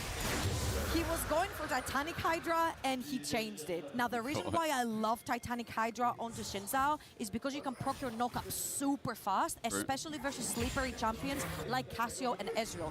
However, if you're not ahead, it's a hindrance to your fighting power because you get Sundered Sky much faster. I was thinking Those objective setups are going to be a little intricate, I think, this game, because both of these comps don't really get to be non-committal, do they? No. And speaking of committing, we are committing to Summoners Rift. That's it. Once you go in for these fights, there's no way back out. You need to pull the trigger, you need to be decisive, and you need to make it work for you with these compositions because, again, we are here on Summoner's Rift for game one of this best of one between Furia and G2 here at EWC 2026, and already they're showing face in the mid lane. Oh, yes. And again, you win. You go towards an upper bracket best of 3, which is great news. You lose, you're not quite done. But that lower bracket best of 3 is a little more alarming, to say the least of it. Fighting over these level 1 wards. Furia will clear that one out relatively swift. You can see that, of course, Jojo starting off there with the sweep. Of course, not to be confused with Jojo Pure. If we see those two teams fight off, we're going to have to be much more careful about our phrasing. What I really, really like there is Hans Sama just chipped away at IU over the wall blind, right? And that speaks to the level of play these guys have. The seconds he was counting down in his head, he's like, you walk this fast, you will be here, I'm going to chip at you and get a little bit of a lane advantage, which is so important in these early stages as they start to skirmish on that bot side. And again, there are going to be a lot of questions about G2 because we saw some real high highs from them at MSI. That victory against G1 will go down in European history. The series that followed against Lion was a real disappointment. It will also go down in and then that gets tricky because again, on top of that, there's been the backroom staffs, Dylan and Herc switching up a little bit there as well. So it means that there's quite a lot of eyes on G2 to see what we get from them. And we've already got a little bit of a different look in that drafting phase with that Syndra and stuff coming on in, see where they feel like here. And again, for Furia, I got to chat with some of the CBLOL English casters. Shout out to Trajan and stuff as well, who was giving me some of their notes and their thoughts on what they thought about the MSI perspective from someone who's a big CBLOL fan. Put a lot of time into these teams, saying, look, frankly, really happy that they did a good job. They turned up and did them proud, but there was just this issue was like, maybe in years past, you could have said, look, the hands were there, but the game sense wasn't quite. This time, it was just really difficult to win games against the top teams, and there was a little bit of, like, frankly, just getting out-executing those late-game team fights. See what happens here, though, with some violence occurring. I'm yapping away, and Labrov is being dropped real low. Furia looking to show exactly what hands they've got. That's it. We saw Labrov there burn both summoners, but critically, Hans Sama stepped up and took the deadly flourish from IU, protecting Labrov, preventing that first blood going over. Because as we were talking, we saw on the top side here, Broken Blade had Guigo pushed in, and another skirmish in this mid lane. Caps has that. What's interesting here is that both of these are melee mid laners, right? So there's no ranged advantage over melee advantage. It's we're just going to be brawling the whole time. But critically, these junglers, right? Currently both on the top side. However, Skumond will be spotted recalling. So now Furia have the information that the jungler not out on the rip. Here comes everyone. Hang on. This gets spicy. Tuts goes in with that shield. 3v2 and having Labrov being around. Does need to get out. Does Caps and survive with that teleport. Comes with an additional summoner cost. That's it. Both summoners burnt their 4 caps. It was going to be a 3v1. It ended up being a 3v2, so it was much harder to get that coveted crown off of Caps, but the flash well spent to escape there. As this top side, they're skirmishing. They want to get these stacks up. Guigo critically, the grasp to get that permanent max health here. But the junglers, again, we see Skumond around that mid lane trying to potentially get the flash out of Tuts on this Akali, because flash is so important. And again, poor Furia, you are the team with the Lee Sin, with the Camille, with very volatile lanes, lots of setup, lots of playmaking. They are being active. It's what we wanted to see from a graph like this, and they're not playing slow, they're not playing conservative right now. They're trying to make the moves happen. Logan just pointing out the fact that Labrov was recalling on a warp.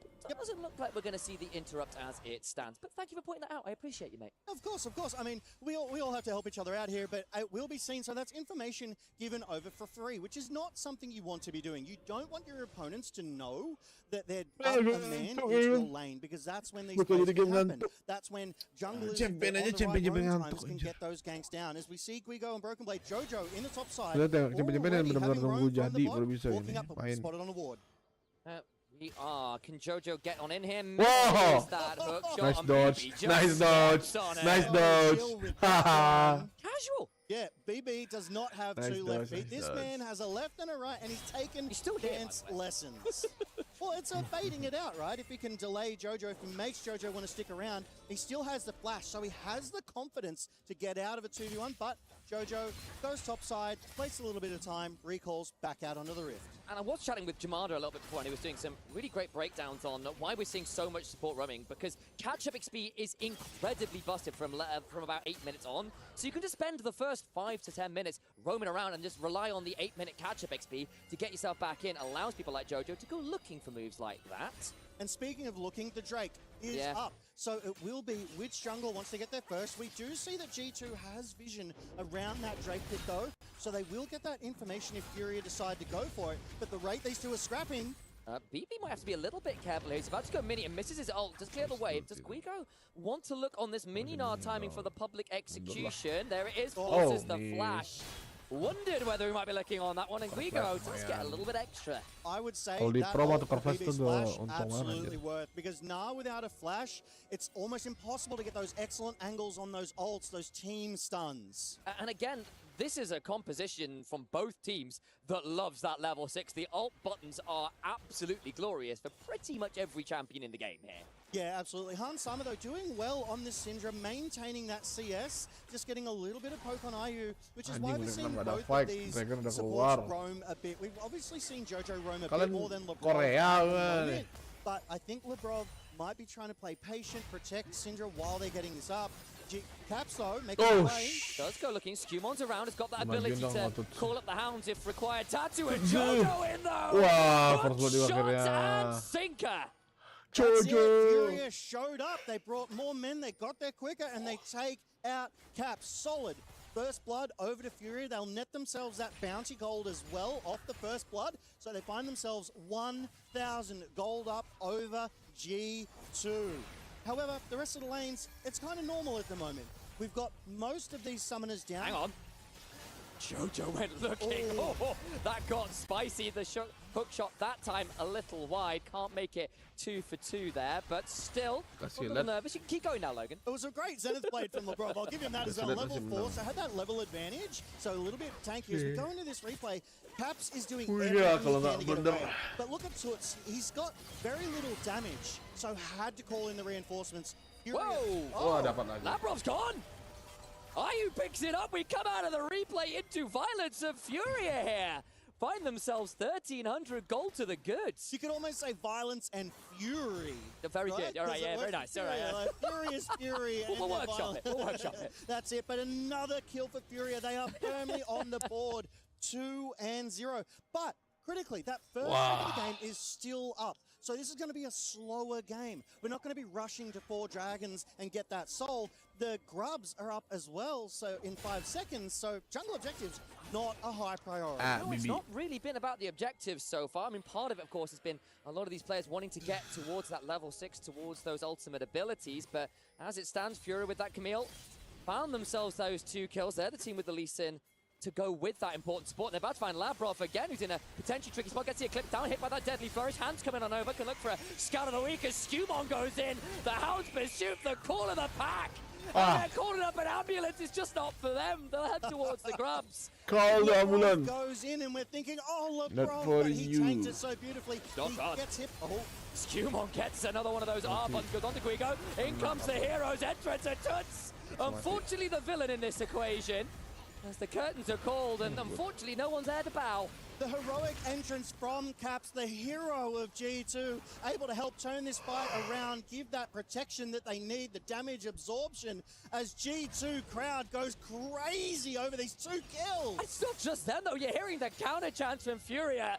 The crowds are in full voice today. It is echoing here in Paris, towards the replay though, because this got very close. Yeah, Labrov here almost got like caught out by the 2 members of Furia and does go down to half health early, but G2 is there to back it up. Scumon all ins to make sure they get that numbers advantage and scare Furia off the grubs. But Furia not done. They're down 4-5. They started again, but they overplay their hand. Caps arrives instantly and prevents any further deaths. The hero turns up and is right there to save the day as ever. Really good stuff there. Gets G2 their own couple kills on the board and evens up that gold discrepancy that was going against them.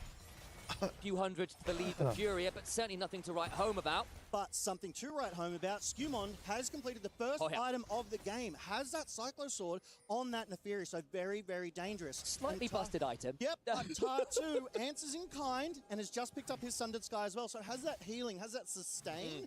Will be able to go toe-to-toe, but is down in CS significantly to Skumond at the moment. So these first items starting to roll through. We've got a couple of kills in the important places, though, ADs and jungles. We do indeed. And again, well, AD is standing for awesome dudes again. We are back in 2018, hands on that Syndra. We'll keep our eyes on it. 48 stacks right now in terms of that Syndra passive, those Splinters of Wrath, which is a great name for an ability, by the by. Love it, well said. And it's 120 is the max stacks. Of course, you get the Execute at 100, which is obviously a significant break point into a comp that is very squishy. You get to a point where the Syndra has enough AP, the R button will be pretty lethal here, but plays off that being a genuine one-shot for now. Dragon still untaken 10 minutes into the game, which is fairly late for the meta we were seeing evolve at MSI just last week. Yeah, literally days ago, everyone was going for these objectives immediately, but there is a little bit of a scuffle here for that vision control around the Drake, right?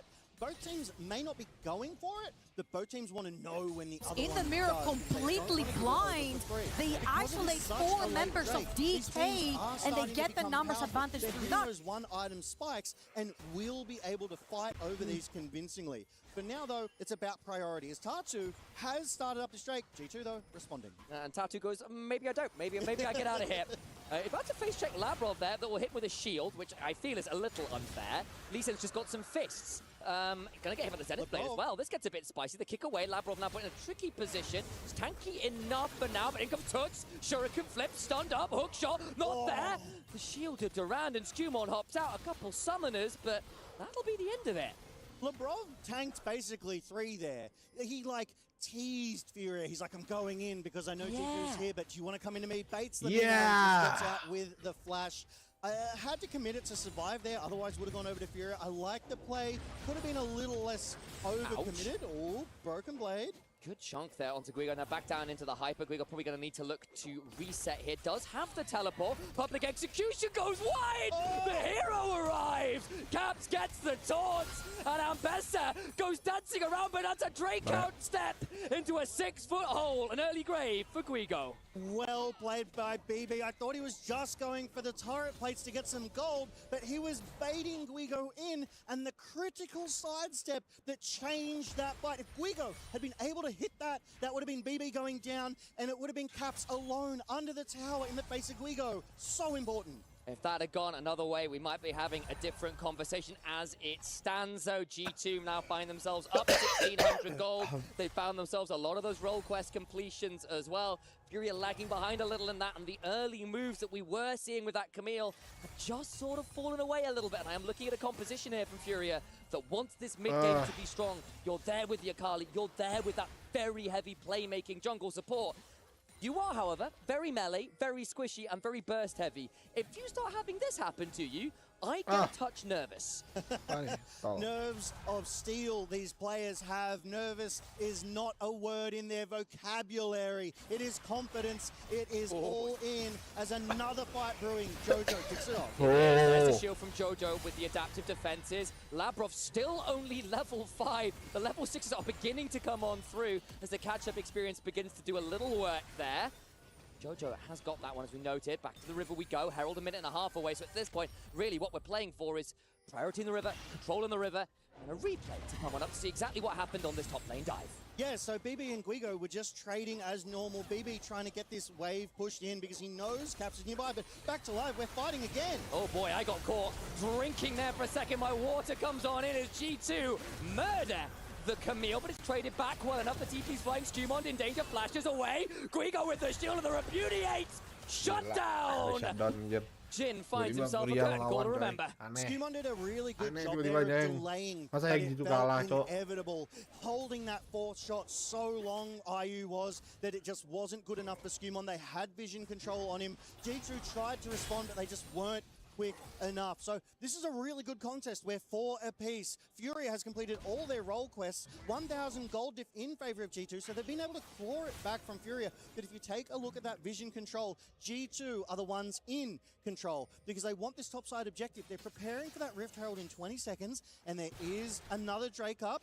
It will be the second of the game though, so again, really, really slow on these Drakes. I can't see this being the win condition for either team. I have to imagine it's going to be a Baron and a Force. See how that one works again. It will be a very late Dragon in general. First one went the way of G2 alongside those Grubs, and again, you're the team with the with that ability to come collapsing with that global, so theoretically a win condition there, especially if BB goes something like that Trinity Force Black Cleaver build rather than something like the Sterax to really get some value out of the Grub. Skewmon currently soloing out the Heralds. Are we going to see a contest? We might well do, though Furia a little late over here, but they're considering it for sure. Guigo now here, ults all rolling, flashes a little bit more scarce, and that will probably mean that G2 pick that one up. Ends up being a little bit of Safari League of Legends from Fury. Go, wow, wow, there's the wildlife, and back away. But I do want to point out... Oh, hang on.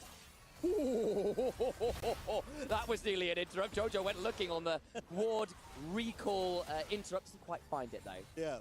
But I do want to point out, even though Furia lost the Rift Herald, the value of their vision control in that area. They knew G2 was starting up. They knew how many members and which members of G2, so they were like, you know what?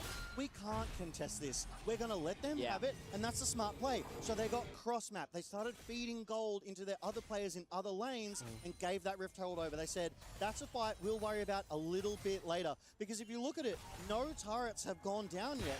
They're all pretty healthy. Even the mid lane for G2 is still on the maximum amount of turrets it can be. So Furia, they're not getting onto these turrets. They need to start. I mean, you've got a Jhin and double melees in your solo lanes. Hell, even your jungle and support are melees. Your ability to get to those turrets is somewhat limited here, unless you manage to get the fight that gives you just numbers advantage to walk at turrets. Things coming down around this Drake. They're going to contest for this one. Lebrov just getting that vision down. Joker. Okay.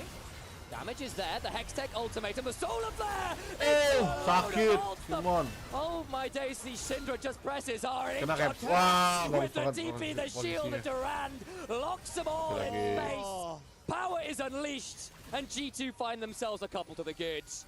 Lebrov is starting these fights and he's taking so much damage, but it buys G2 the time to collapse and take Furia to the cleaners. It was a clean fight from G2 there, taking 2 of Furia and buying themselves a priority to get that second Drake of the game, and their stacking is on and they're 2k up. And Labrov's now just picked up a Protoplasm Harness as well. The ability to pick a Leona through the Eclipse, through the Aftershock. Eclipse the ability, not the item, just to clarify, they are 2 things. Words that are used in multiple places. We know what we're talking about. Exactly. Just to clarify, guys. The big shield that Leona puts up. Alongside that Protoplasm Harness, killing this Leona off first, I think might be an exercise in madness. And almost an exercise in... I still has it all? What? Question mark, question mark, question mark? Yeah.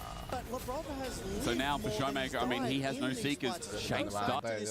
Drake fight as it starts out here. Han Sama is in that mid lane, rotates down through the top side, but Jojo starts it on Lebrov. Lebrov eats 2, 3. He eats almost 4 of the shots of IU. Where is Jin's damage going?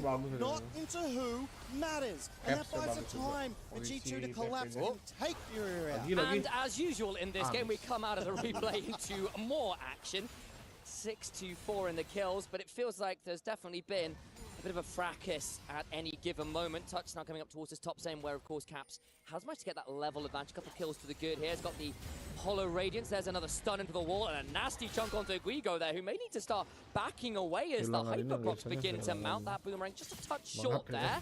Turret number 1 falls for G2, and that gold lead begins to balloon to a notable margin. Yeah, the first turret going down at 1836 is fairly slow by today's standards. But I just want to point out as well, Lebrov is a level up and a completed item up as well over Jojo.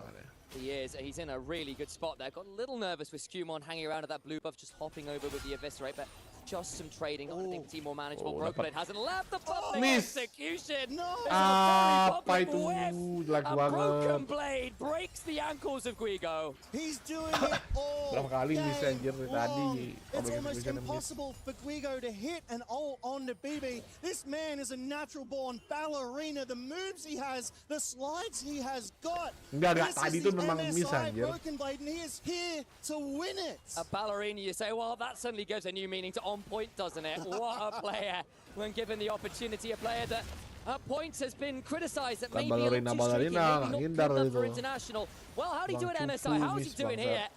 The upper end of this player is really just very special, isn't it? Fury, of course, not out of it here. You're still looking at the Jin, who, if you can pick up a few more items, will still be very scary. The problem is, with all of these grubs and Guigo struggling in the 1v1, these tier 2s are beginning to fall, and the structure gold is just strong.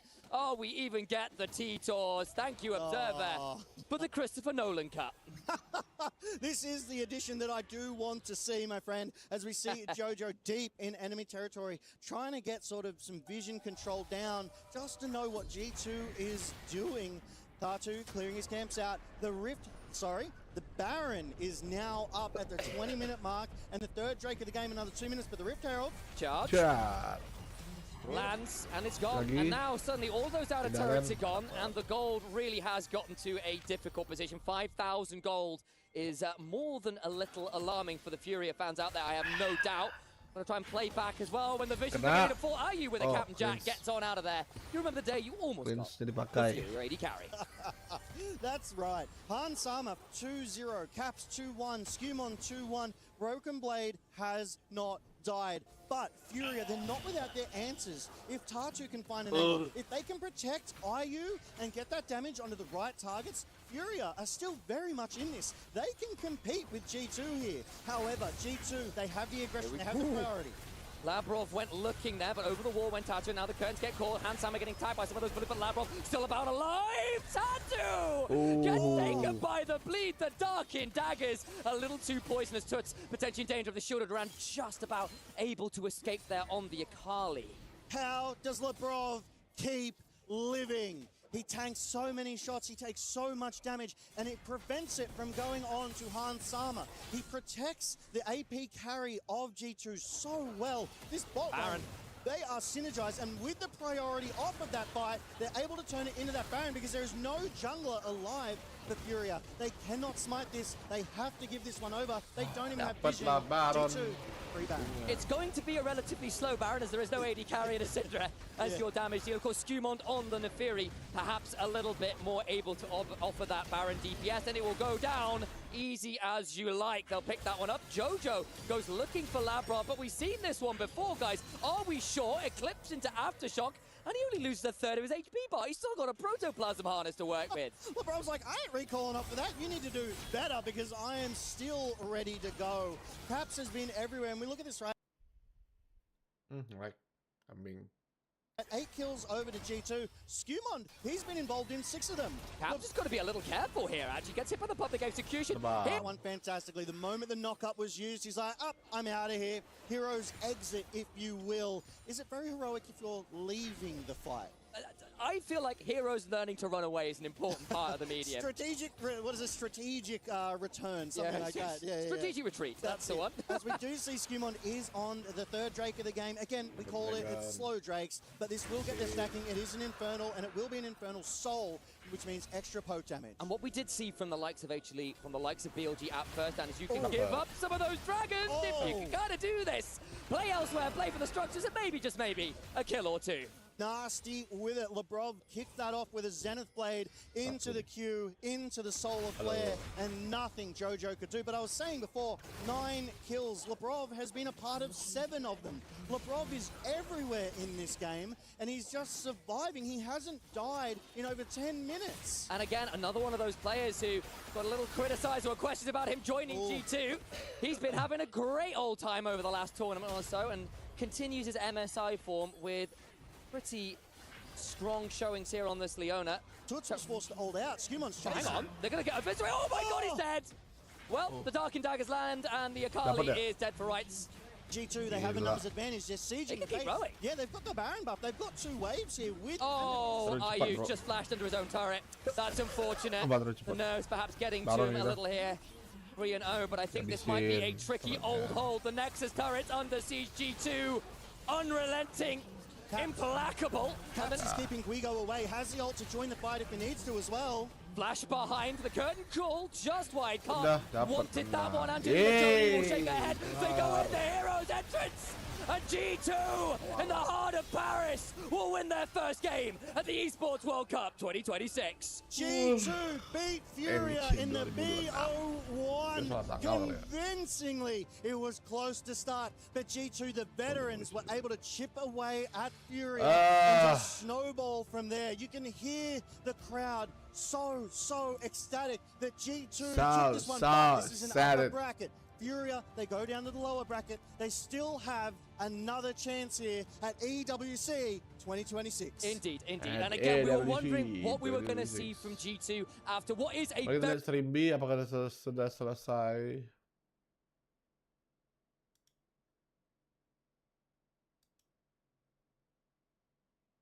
Staff, what were we going to see from them? There were questions. Stream A, sorry.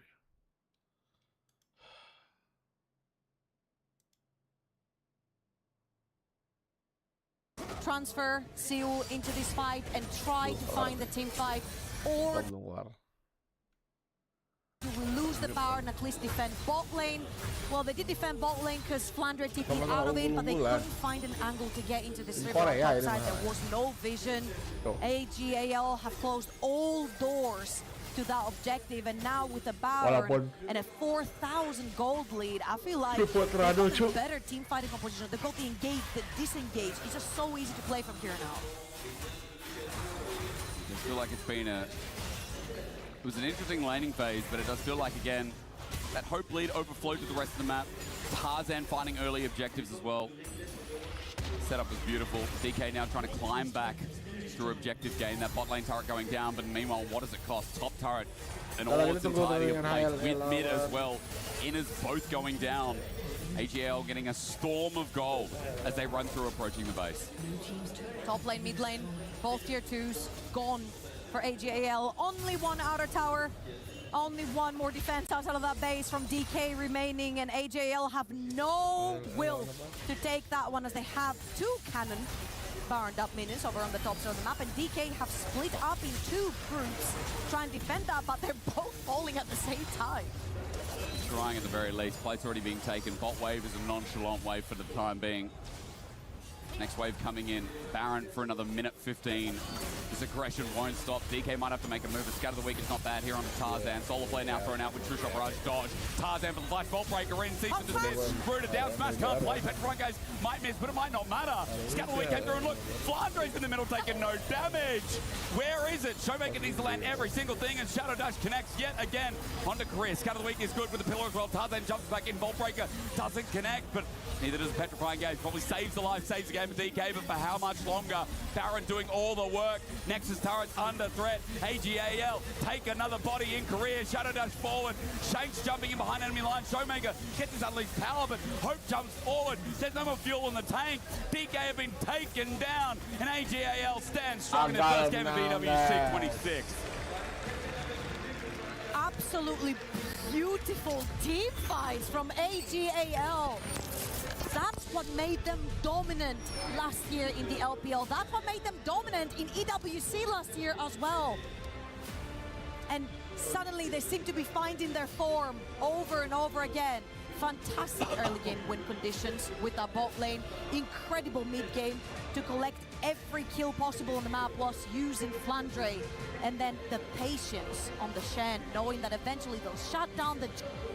and it will just be smooth sailing. And it was. They were just the better team fighters. And what was so annoying about that game is every fight I thought, oh man, Flandre is carrying, and then you look closer and like, wait, Flandre is probably just unkillable. Not only unkillable, but he's such a threat damage-wise as well. Yeah, even if he misses, it's dusk like... and dawn, it's Wait, Shadow Dash only has a 6-second cooldown now. That was a great opening game. Oh, so much bloodshed. I mean, that felt like we're, you know, a pub brawl for quite a long time. But DK unable to get their setup. Shiwa had a rough day here on this chase. One of his most played, not one of his most successful.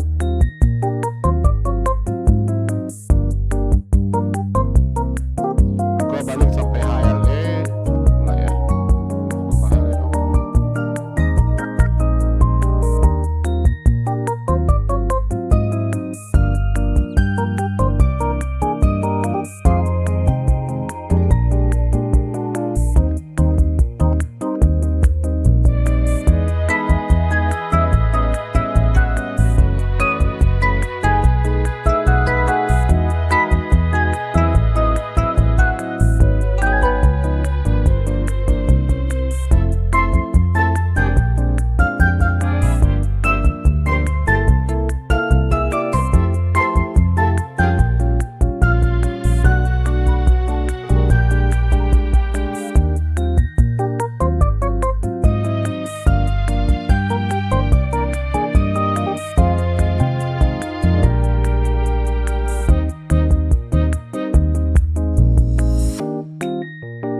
looking for an upset, again, with a bit of a mixed roster. Feisty in the mid lane, a former Brion product, and now getting the opportunity to lead the line here at an international event. So exciting to see that for him.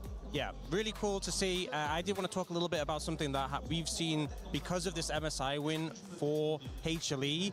Now we have Zeus is the first player to have won EWC, First Stand, MSI, and Worlds. And Zeka, if they win in this tournament, can match that, which is just absolutely insane achievement. The cool thing to mention as well, Zeka won all of these tournaments on his first attempt. First try. So with this, you know, isn't his first EWC, so won't be able to do that here. But still a great track record, I think, and just shows these players the achievements they've been able to get, the legacy that they have. I mean, just from going from winning Worlds and being the patch guy, right? People were saying people discredit him. Not anymore, right? Now he's won everything, basically. He's got just one trophy missing.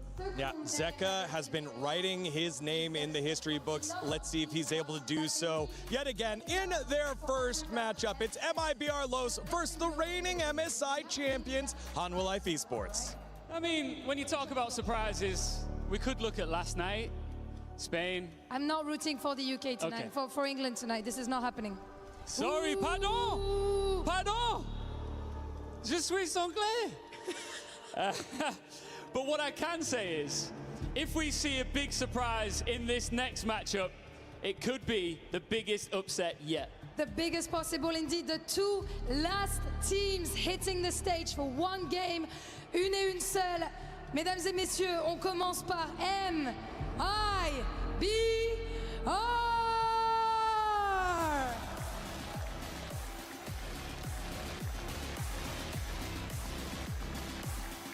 One of the most iconic esports names in Brazil. They're carrying the passion of their region here in Paris. Peuvent-ils le faire face aux géants venus de Corée? Their opponents, Hanwha Life Esports!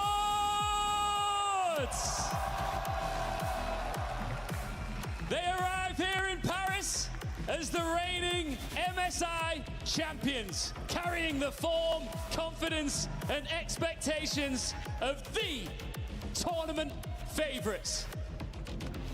For MIBR, this is an opportunity to announce themselves against one of the world's best. For HLE, this is the next step in an incredible month defined by international success. Pour HLE, c'est un match censé être trop facile, mais MIBR peuvent-ils surprendre les favoris? C'est parti!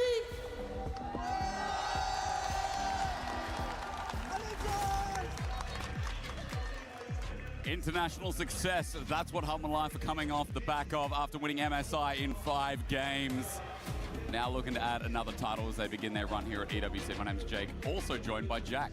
Jack and Jake, baby. Jack and Jake, and we are taking it with first pick coming from the Snake, because Cassiopeia is going to get locked in. That definitely could happen, and I just want to say it's a pleasure to be with you, Jake. It's my first time casting a non-European, my first international cast ever. Hey, big day. I mean, it had to be with me. It had to be with you. I think it might be one-sided, but as Wolf was saying, right, KC had a really good early game lead against Gen G, and I feel like, you know, if they pushed it a little bit further, we could have had an upset there. T1 had a fantastic game against GAM, and outside of the first 15 minutes, because GAM had a big early lead. Fantastic. Yeah, that's what I meant. Like, GAM had a fantastic early game. That's what I meant. Exactly. There was nearly an upset there on the table. Really? So I do think that if MIBR Los has been watching that, and then Hanwha Life, I think it's very common that we see this, where a team slightly slumps after they've just had a good tournament. Yeah. Because you kind of have this, like, it's really easy to not stagnate, right? But when it's always harder when you come in as the favorites versus coming in as either neutral or the underdogs, because the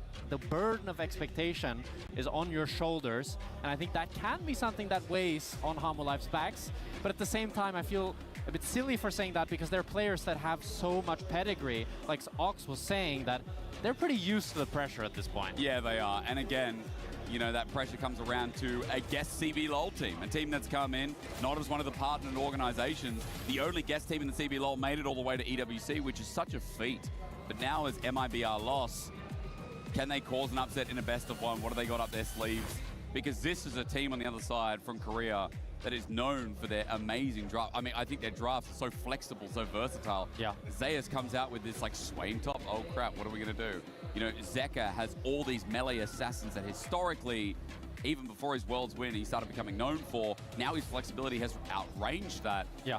Solo lanes are crazy from Humble Life, and I feel like that's what helped them win the MSI title. For sure. I think the fact that Zeus can play a really good weak side and just chill, like we saw in Game 5 against BLG, he picks the Dr. Mundo. It's a really bad matchup into the Aatrox, and he goes down, what, 10 CS at 20 minutes? You're completely fine. Runs the game. And then he takes over the team fights, right? And the fact that he can both do that and he can play a hard-winning matchup and take over the game adds so much consistency to their game, because now you can either have Gumayusi on more of a pivotal carry and play for him, or you can just leave him on the 6, leave him on the Jhin, leave him on the Ezreal, like we've seen them do a lot, and just play up towards Zeus. I was talking to Widid backstage, and I'm like, you know, who do we think the best mage bot is right now?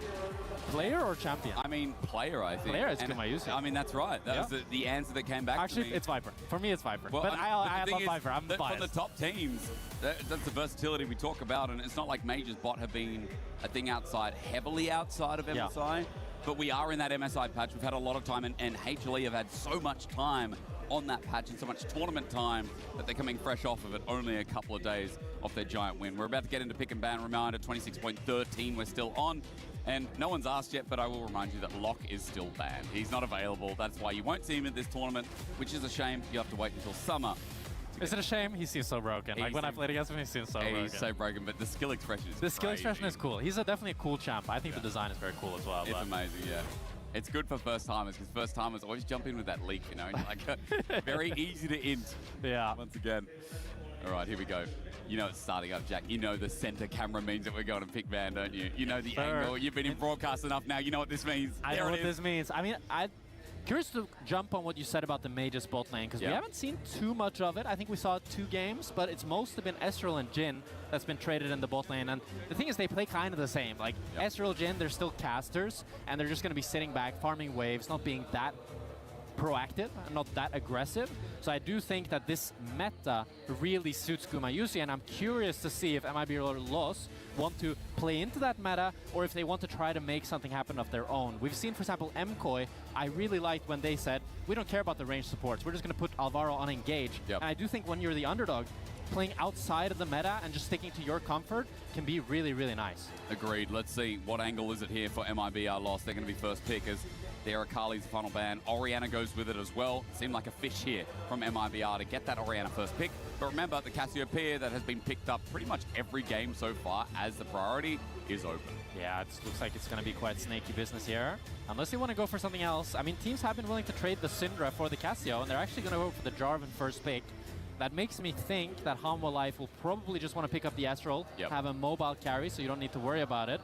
Or they might go for the Lucian instead, a much more proactive early bot lane that want to try to get ahead.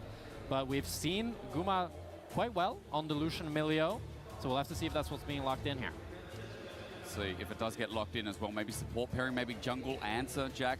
I think a jungle answer, like probably a Xin Sao. Oh, they choose to take away the Syndra. So Syndra priority over the Cassio. Normally I thought we were seeing the Syndra because teams just thought it was a really nice matchup scaling into the Cassiopeia later on.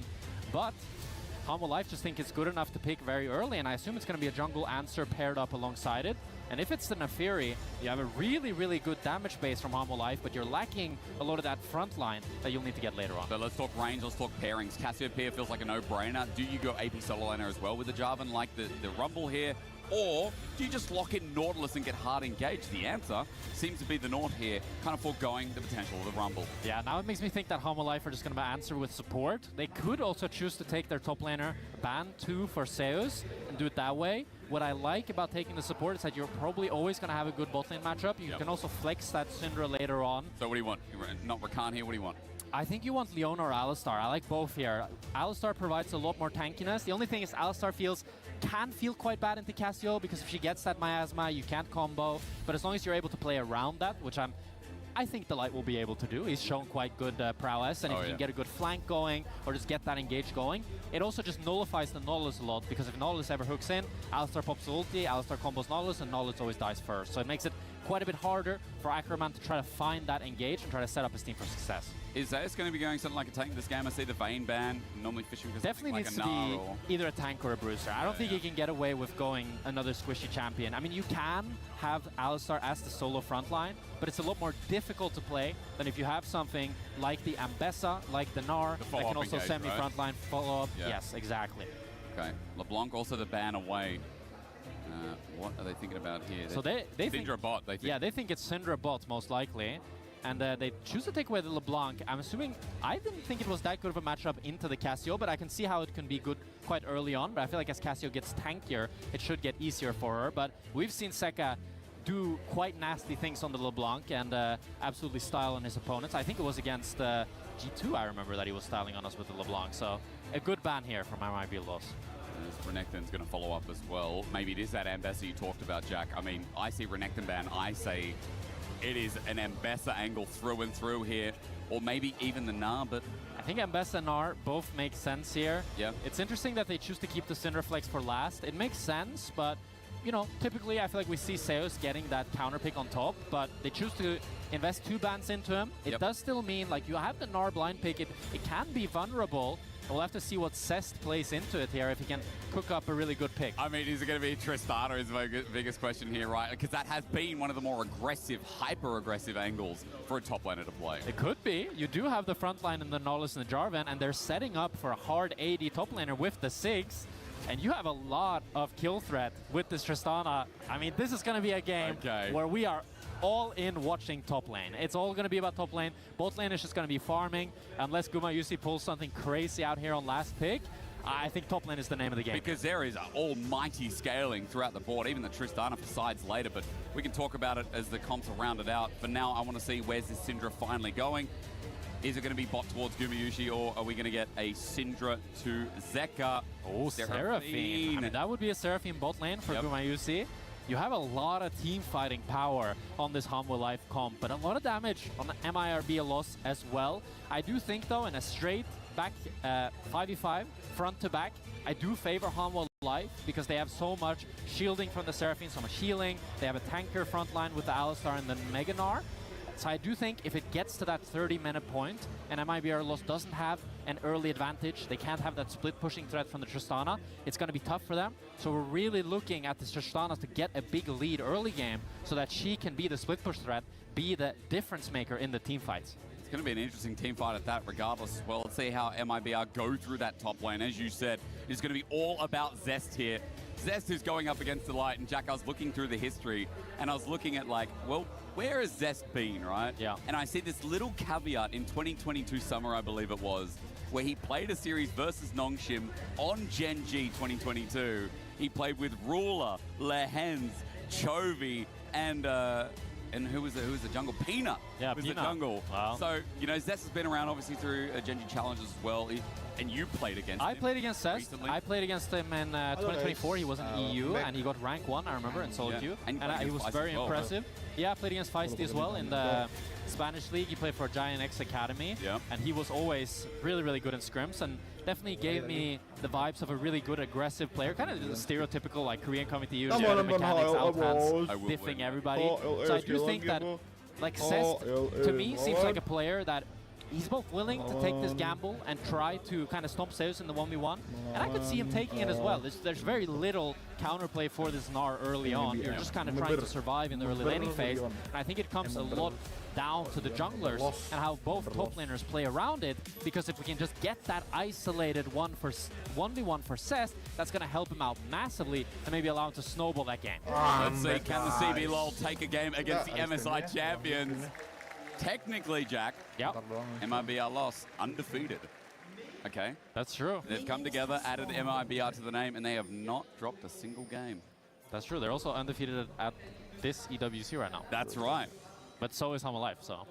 But Hanwha Life did drop games recently. We have no idea about CBLOL. Who knows? That's true. That's true. It's going to be the Doran's Helm for Zeus here to just try to survive that early game, and the exhaust on